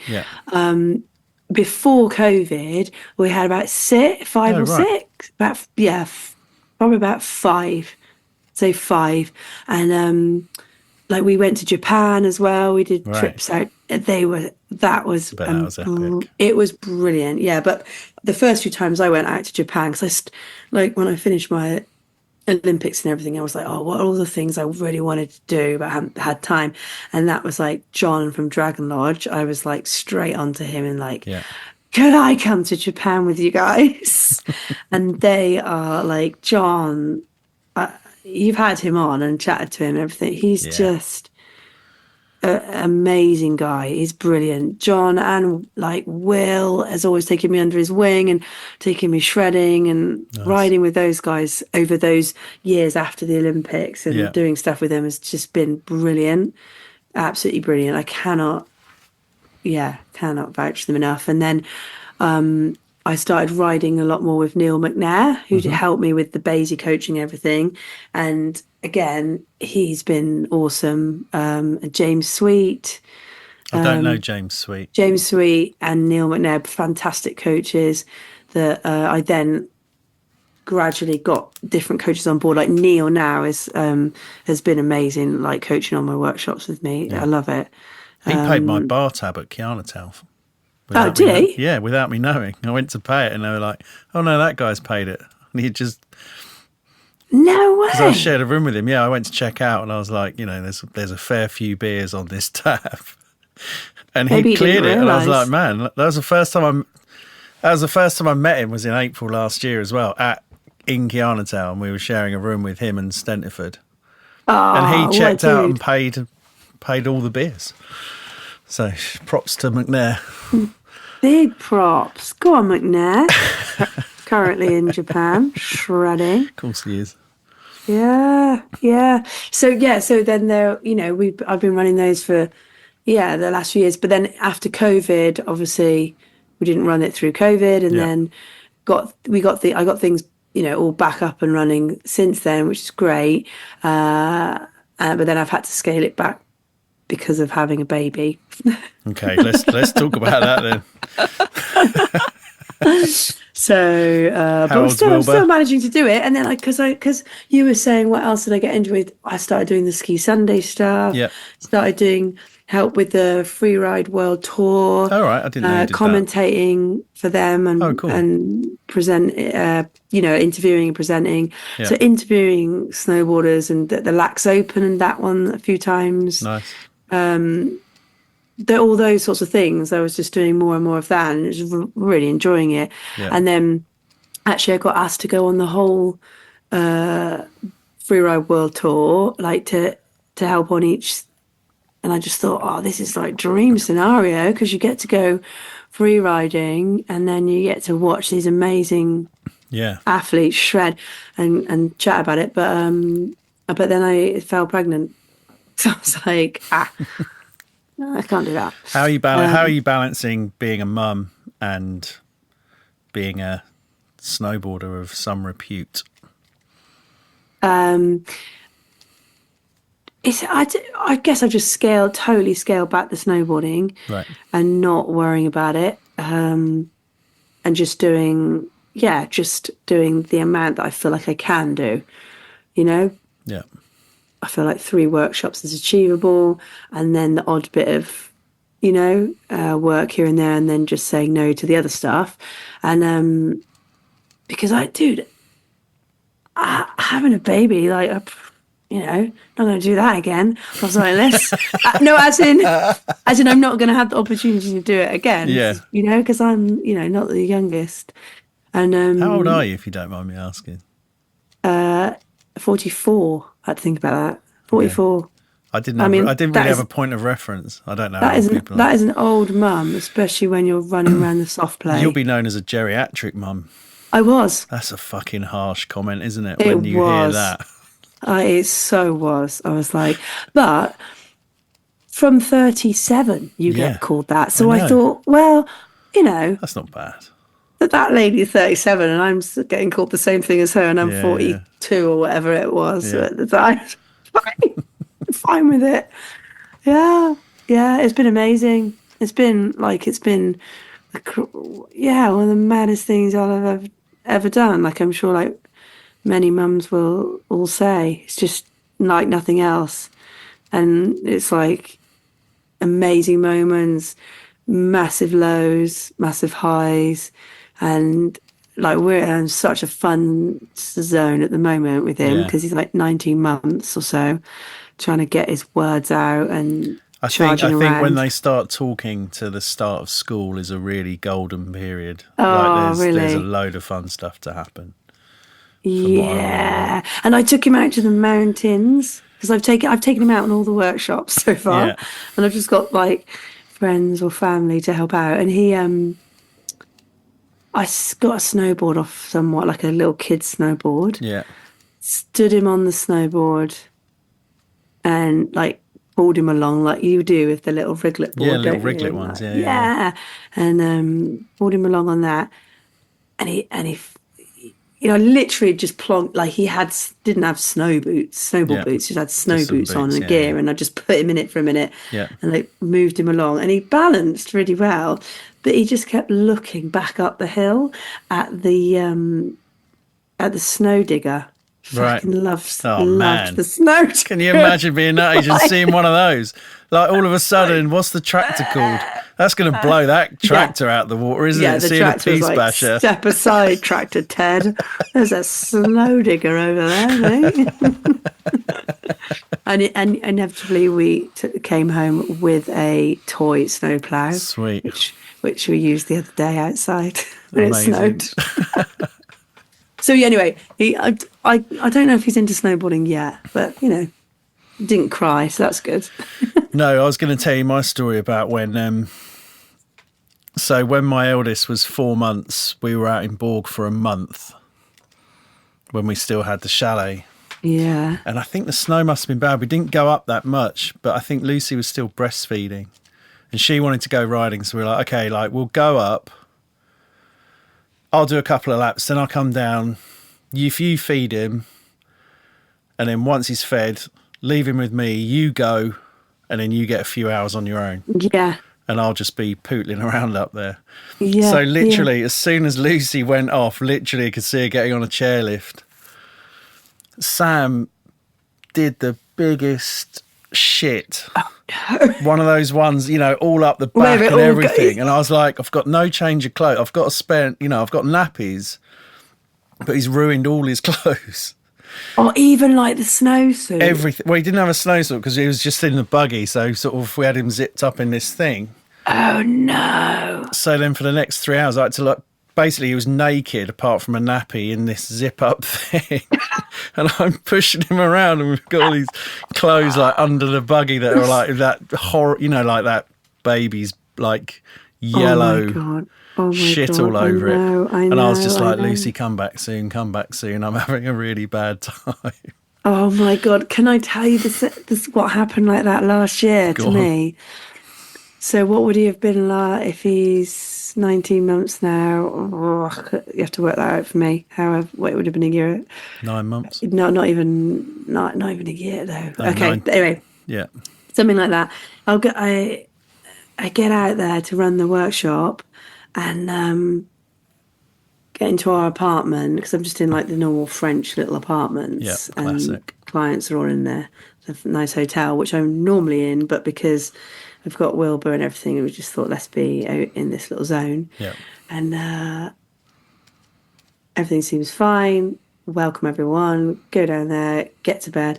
4 a.m. in the morning, Wilbur's awake and he's just vomiting everywhere, shitting, vomiting, puking. I was like, oh, what the heck? He's got a fever. He's got everything. I was like, oh my God. So we're like off to the flipping medical centre. Yeah. Can't go snowboarding with the group. And then we come back again. And then he's all, the whole day he's super ill. Find out he's actually got norovirus. Oh my God. In the mountains. And then that night, I'm there breastfeeding him, trying to cope with him potentially puking or not, and then breastfeeding, and then I'm projectile vomiting into a bowl over him because I've now got norovirus. God. It was rough. It was so rough. It was so rough. And those apartments are tiny, and like my friend, it's actually my partner's sister came out with us to help look after Wilbur while I was going to be coaching, and she's like in the living room and you just hear us vomiting, and it was just It was awful, Chris. Oh It my was awful. God. I was like, oh, this is not going to work. It's not going to work. So, but yeah, it's just what you're changing the nap. Oh, it's just rank. Just when you think you've got some dignity left. Yeah, I know. It's- I know. It was really like that. I was like filling up the bowl with, but I had to go and, poor little dude. Poor little dude. I'm sure there'll be many more of those scenarios to come. But you made it through. What have I got? Tell me something I've got to look forward to when he's, I don't know, 2, because everyone tells me how horrendous 2 is. No, I don't know about that. I didn't find the two. I didn't think they were terrible at all. That's the best answer I could have heard. I mean, the only advice I've got for a parent or a parent with young kids is just that things change fairly fast. Okay. So if you're having a tough, like if they're not sleeping or something, then that will change. Do you know what I mean? Or give yourself a break and do what you need to. Like if the baby needs to come in your bed, then put it in your bed. Like if that means you can get some decent sleep, then just do that. Don't worry about what anyone else thinks. Just do what you need to. It's pretty much my advice. It's good. All right, quickly then, let's get on to the Après podcast. Tim always builds it up like I'm some sort of podcast rival, and it's like, mate, what are you talking about? Does he? He keeps mentioning it on your podcast. He was like, oh, yeah, our podcast rival was out in Oh, Lax yeah, last because week. he's like, only fuck taking the off, piss, Tim. isn't he? Yeah, of course he is. Oh. Yeah, tell me about that. What's the point? What's the... I didn't mean it like that. Wait till 10 minutes No, what if anybody hasn't listened to it, why should someone listen to it? Come on. Yeah. Why should someone listen to it? Oh, quick, here's the big sell.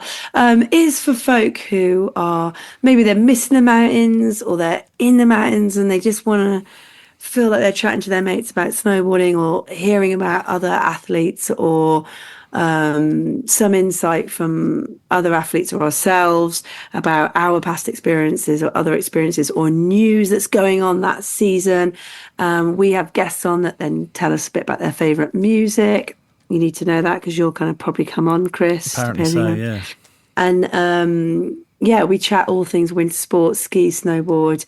Do you know what? It's just fun, funny, just have a laugh. How did you get involved with it? Because I was listening to this week's one and it's Ed, and that was before you joined it.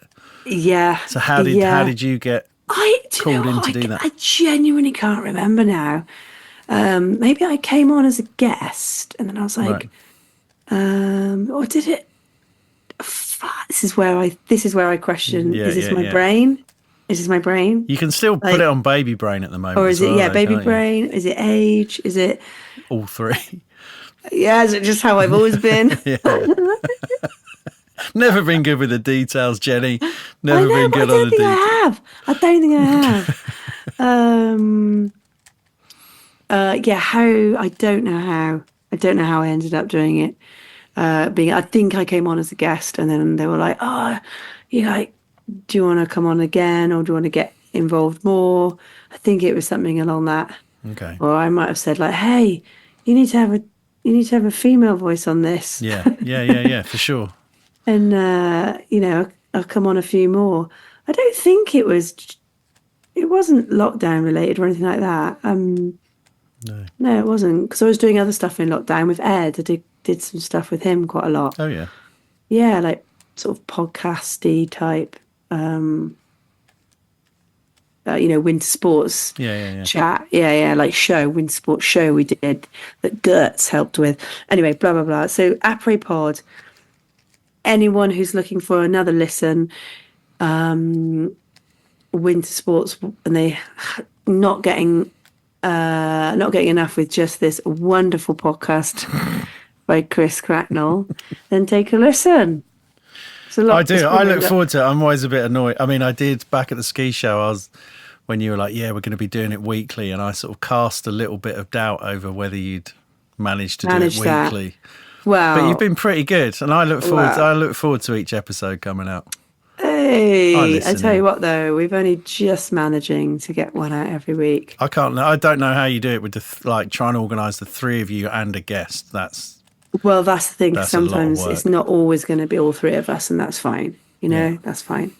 Yeah, but they're fun. They're just really funny, and when we're on it, I honestly, it's such a laugh.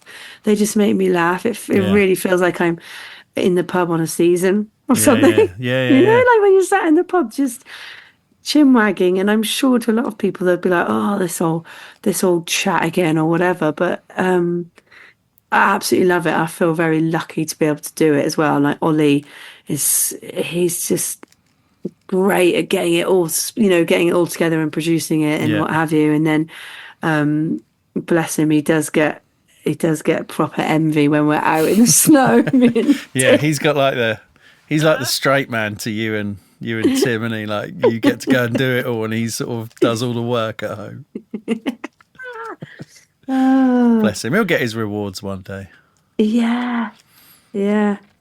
What other ones? Got any other recommendations we should be listening to? What, for podcasts? Other than yours and mine? Yeah. So apart from like Adam Buxton, I listen to some real nerdy music production things, which I'm not going to recommend to anyone, because unless you're a real geek, you're not going to like them at all. No. There was a really fun one called, what was it called? Again, my brain's doing the same thing as yours. But the premise of it was they were looking into the fact that the CIA had written that song by the Scorpions, The Winds of Change.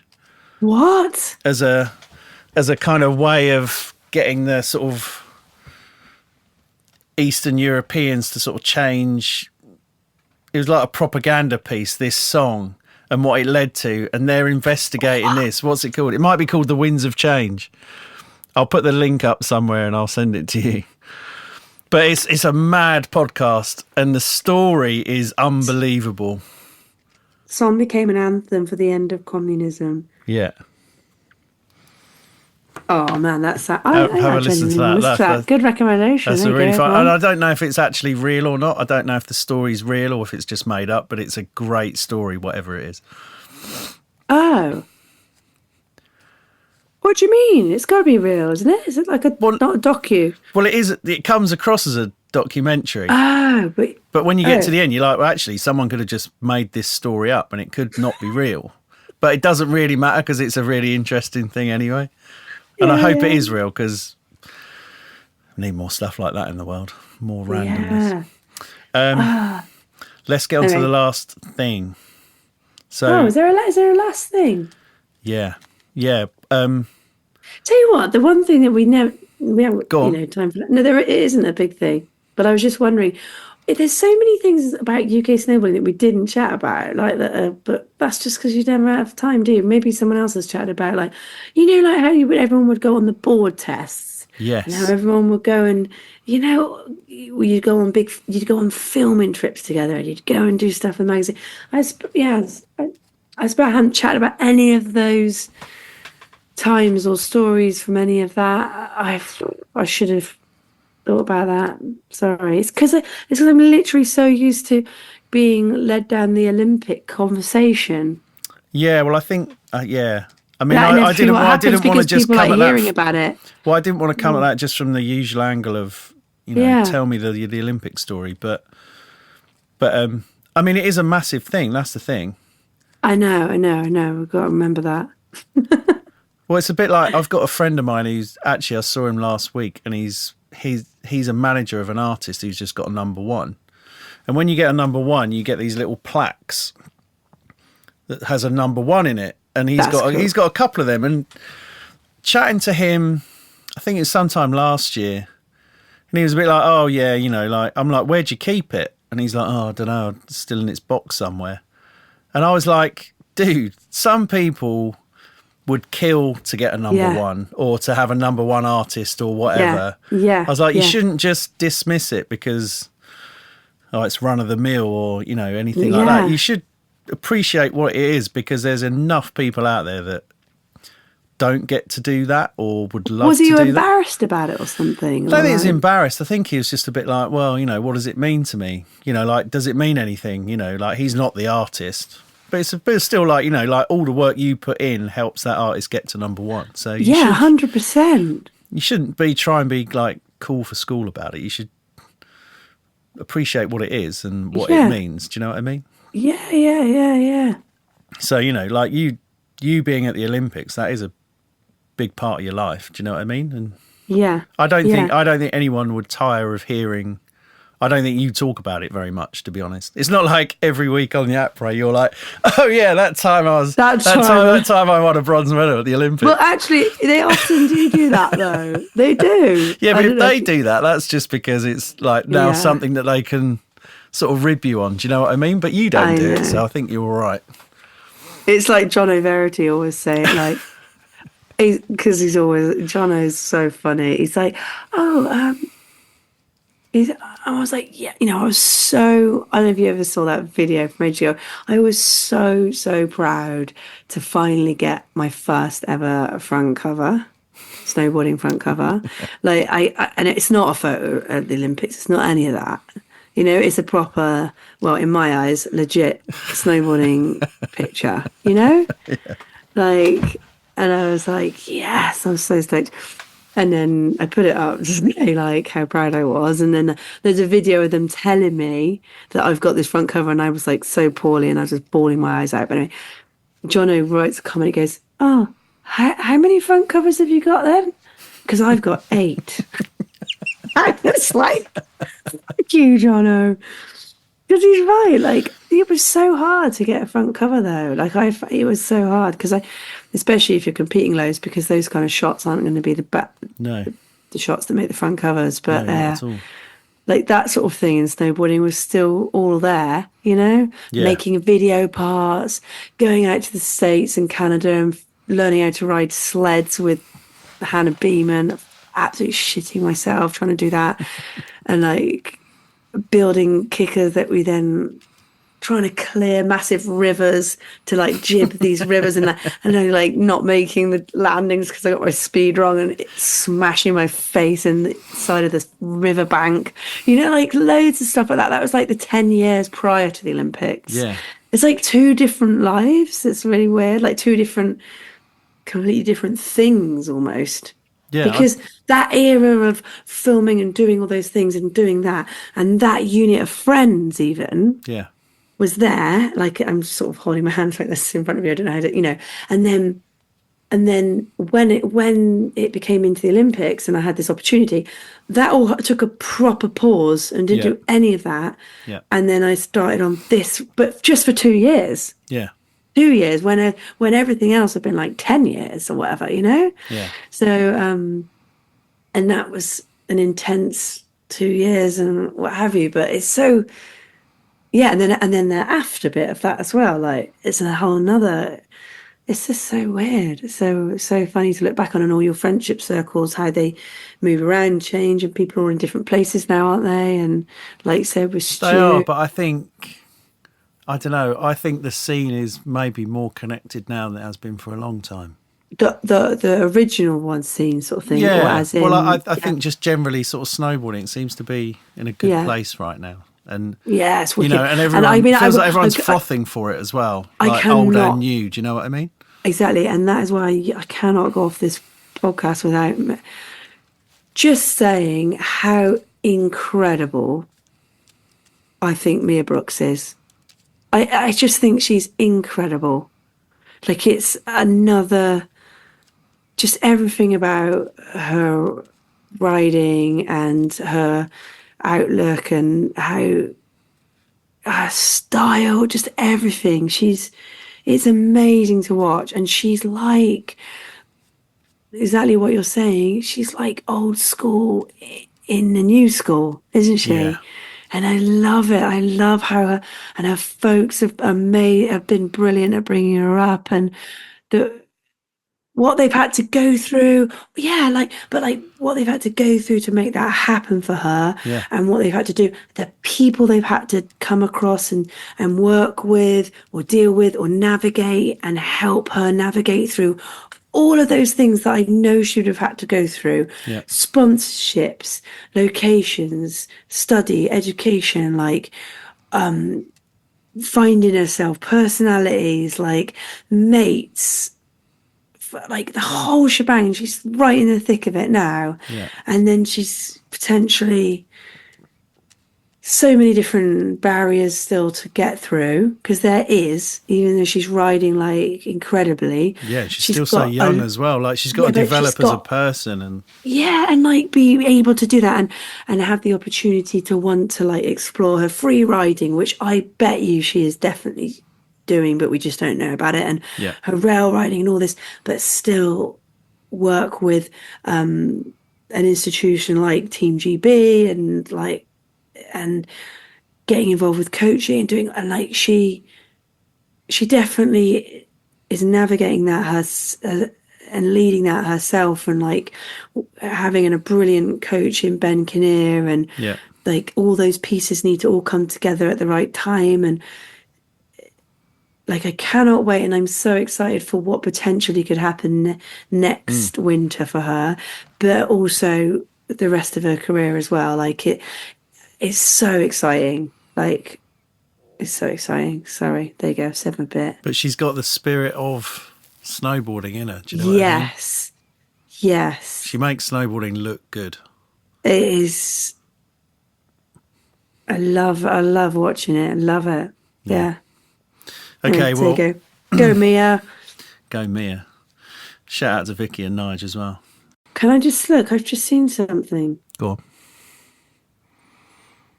What's that? Snowboarder magazine. You've got 3 guesses of what that is. Mouth organ. Oh, well, you guessed correctly straight away. I just didn't think you'd get that. Because why would Snowboarder magazine? Why? How have you got a Snowboarder magazine mouth organ? How many of them are in the world? Thank you. What'd you get that for? At that. You'd appreciate that. It's even got some instructions. That is a beauty. And I got What'd it out today. I got it out today to give it to Wilbur to try. Yeah. He loved it. He absolutely loved it. This is going to be his musical instrument. How did you get hold of that? Sorry, so I got this because remember when they used to do men's... oh my God, what the fuck is it called? What is happening to my brain? Rider of the Year, something like that? No, Mammoth. In Mammoth like Mountain. Super Park. Men's Super Park. No, it wasn't called that. It was, what was it called?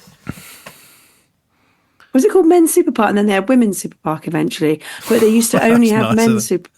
Yeah, I know they used to only have Men's Super Park, but they would invite like 3 women, and I got invited. Oh, sweet. And I got given one of these. That is sick. I've kept it ever since. That is amazing. From the man himself. What, Pat Bridges, big old bearded guy? Pat Bridges. I'm positioning myself to be like the UK Pat Bridges. Oh man, you've got a bit gross. Yeah. A bit more like that, and he's gonna be like, fuck, let's get some beers. But he is one of the originals, isn't he? Like, he's just a legend. Yeah. He was always so rad with me. So rad. Didn't give a fuck that I was British and didn't rule me out of anything. Yeah. And he invited me to that. Wow, that's cool. To the men's suit. Yeah, and I got to shred there. And I remember Chaz Goldemon saying to me, Jenny, can you not drop before me? Or after me, because you're going bigger than me on the hip. And I was like, okay. And I was just like, for me, that was like, yes. Yeah, that's a win. But anyway, sorry. Dying out on that. So did you ever learn how to play the mouth organ? Or is that the first time you've ever opened it? No, when I first got it, I used the little, notes or whatever. And then, I just kept it. I was actually thinking of you yesterday. I went for a walk, and sorry, I'll let you go in a sec. Okay. We were crossing a bridge over the motorway, and I was trying to do the old thing where you get a lorry driver to sort of bib his horn, and because there's video footage of you doing that somewhere, isn't there? It's in one of Tim and Gen's films or something. And I couldn't get anyone to do one. I was like, fucking hell. Jenny managed to get like a big old lorry to do one in America one time. Or whenever. Yeah, but that's because I've got boobs.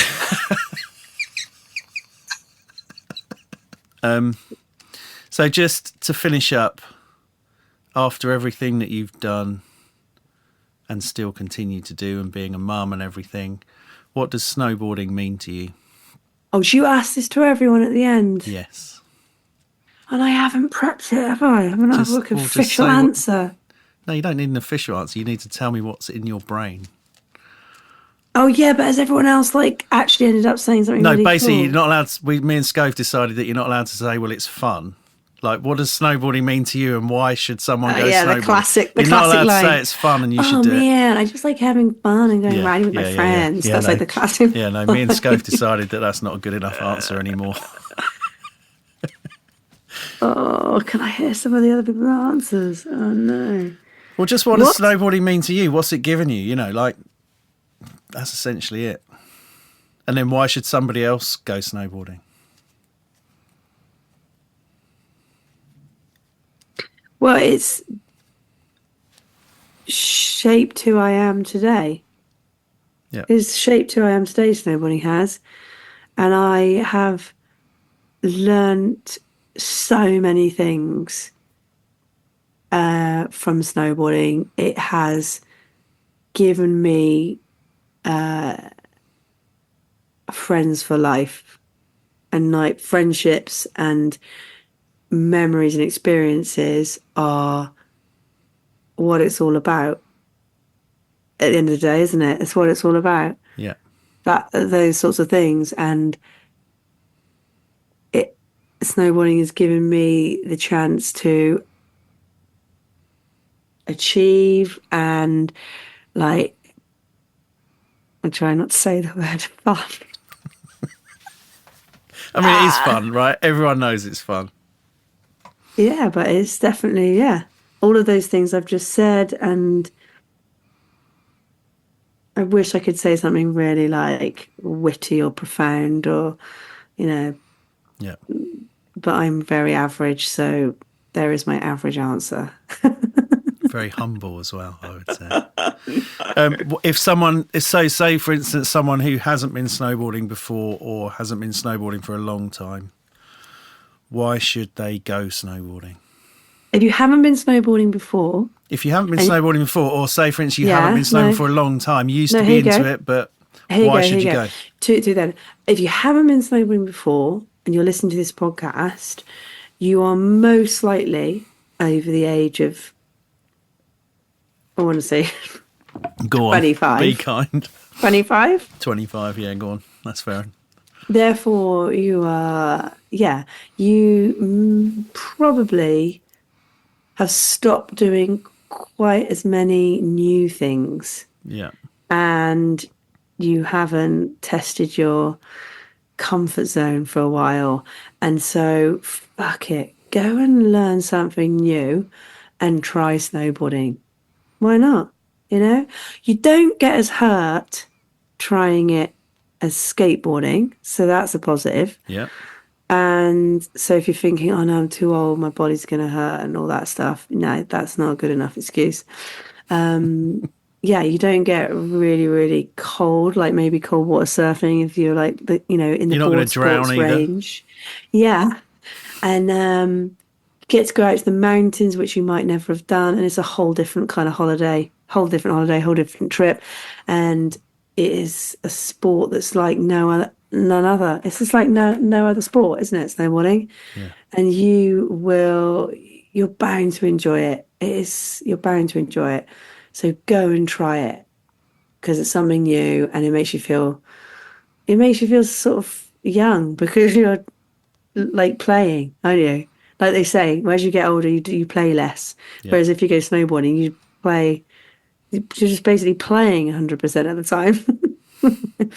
So, and then if you haven't been snowboarding for ages and you're like, oh God, you will not regret getting maybe rent a snowboard if yours is really, really old and duffed up, but I don't know, get your snowboard out, go, even if it snows in the UK, get your snowboard out, get on it and just get back out there because I honestly think once you do your first few turns, you will not be able to stop the smile coming across your face. Yeah. You won't.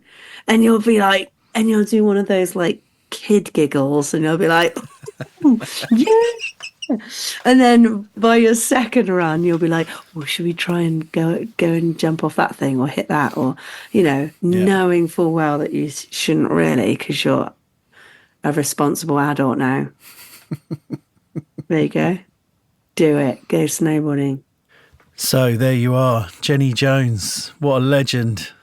And what a pleasure to actually sit down and chat with her. I've not really, apart from kind of boozy nights out, I've not really had much chance to spend time with Jenny. As we talked about, she lived with my brother in Whistler for a season, and so we're definitely friends. But yeah, we've never really sort of sat down and had much of a conversation together, apart from that one time in Innsbruck, about 8 years ago.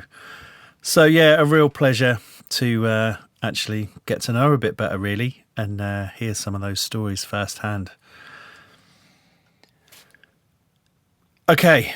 Right, where are we? We are getting towards the end of January. The season is in full swing. The Alps are just getting dumped on again. I just saw some Duncan from the Reason magazine just sent me a clip of Lax, which looks like it's just been buried after we had wall-to-wall sunshine when we were there. So missed out on, the killer freshies, but there we go.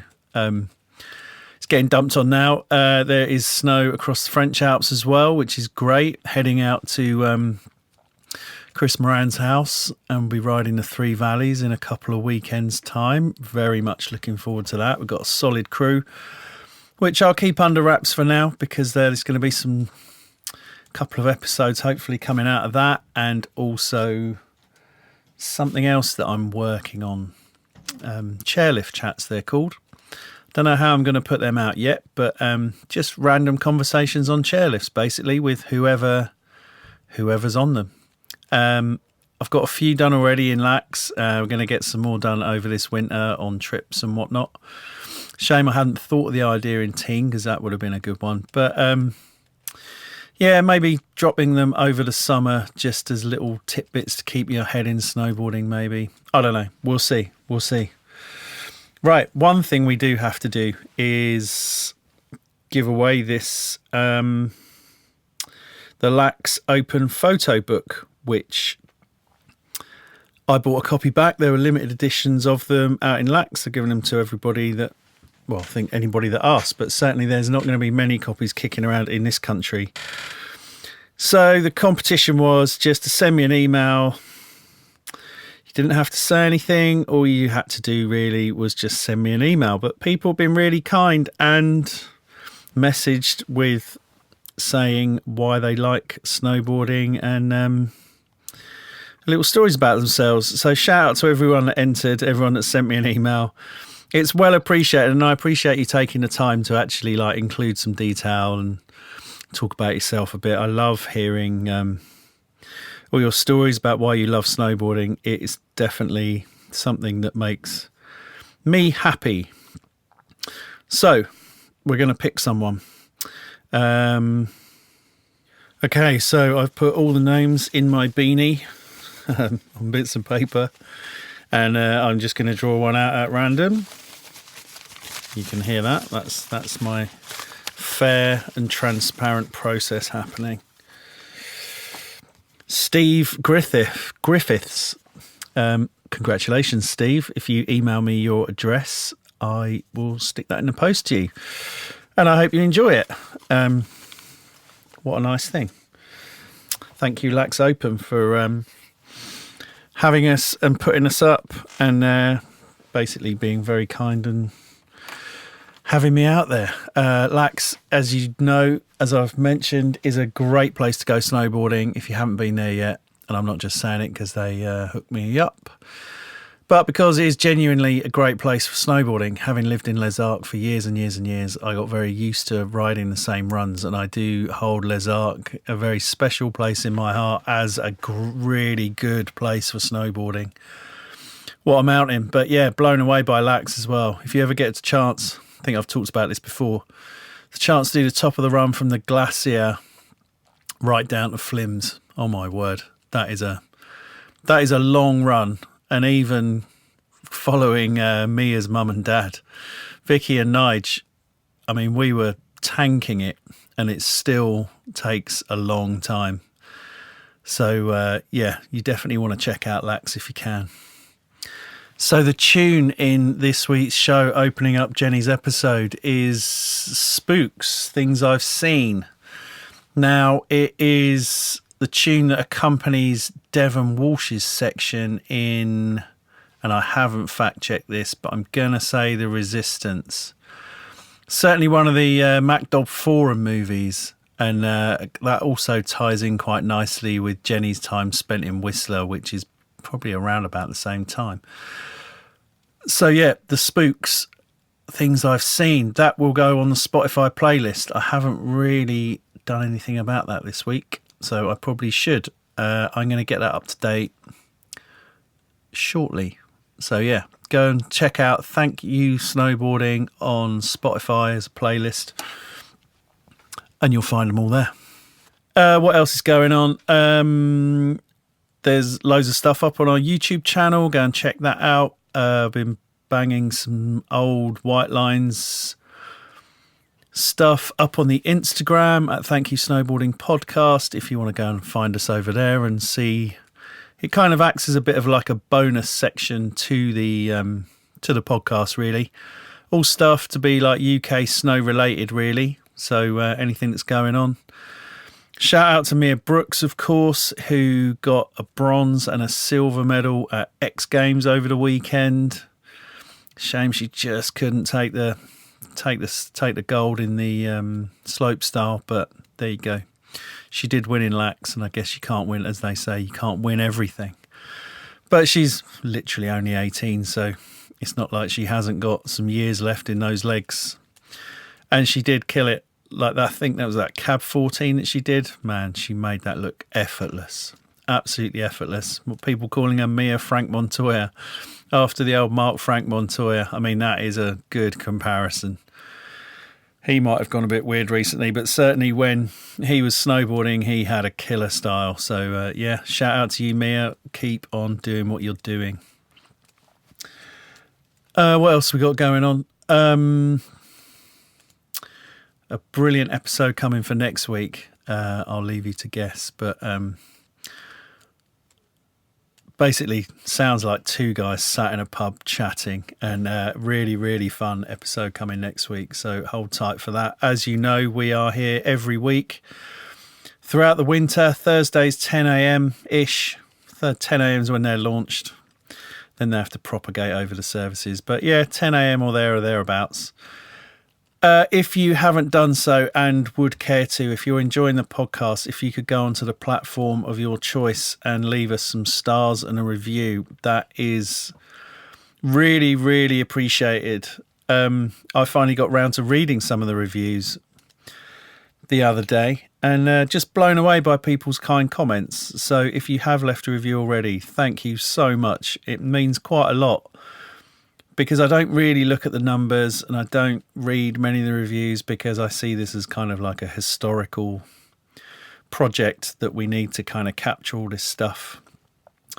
But to actually find that it makes people want to go snowboarding, that was the original idea, is to help people get the motivation to go snowboarding, as it does for me. And it seems to be doing that. So yeah, thank you so much if you've left a review. And for everyone that entered the competition and wrote nice thing or just told me something about their snowboarding story, I do enjoy hearing it all. Try and find a platform in which to talk about some of those stories. But yeah, if you entered the comp, nice one. I really do appreciate it. And maybe watch this space for another competition that might be more than doubly exciting. Merch, yeah, if you want some Thank You Snowboarding t-shirt, I am going to get on that this week. We are going to do some merch, so if you are interested, then send an email or a DM on the Instagram. Email thankyouSnowboarding@gmail.com, and just let us know what sort of size you want. I'll put a picture up on the Instagram of what they're going to look like. They're going to be pretty simple. We might do hoodies if there's interest, but t-shirts and hopefully some stickers will be the one. And they're going to be good quality, and they're taken care of by Ian Taylor of Woven Inc. Ian Taylor, legend snowboarder from back in the day. And he's going to look after us snowboarders for snowboarders as we like. And speaking of snowboarders for snowboarders, obviously, if you need kit, go and see the guys at the TSA. The Snowboard Asylum, they've been looking after snowboarders for the last 35 years, and they can look after you. They have all the kit you need. They have all the expertise you need to get exactly what you want. I won't bang on about my boots this week. But, yeah, doing that run from the top of Lax down to Flims and not having foot pain. Man, where have I been going wrong? Well, I haven't been listening to... Shannon at the Snowboard Asylum, who hooked me up with good boots, and obviously Lizzie and Dan at Burton, who have been helping me out with boards and bindings. And obviously those guys, shout out to Tom, Transformed Gloves, Tom Kingsnorth, legend in the game, Chris Carr, Oakley, and Tom at Volcom. Still waiting for my Volcom package to arrive, but I'm very much looking forward to it turning up any day now. All my technical problems seem to have been solved. I've invested in a reconditioned MacBook Pro, so should be no more stress about recording episodes remotely from anywhere. So yeah, all good. Getting excited for the next trip, which is next weekend.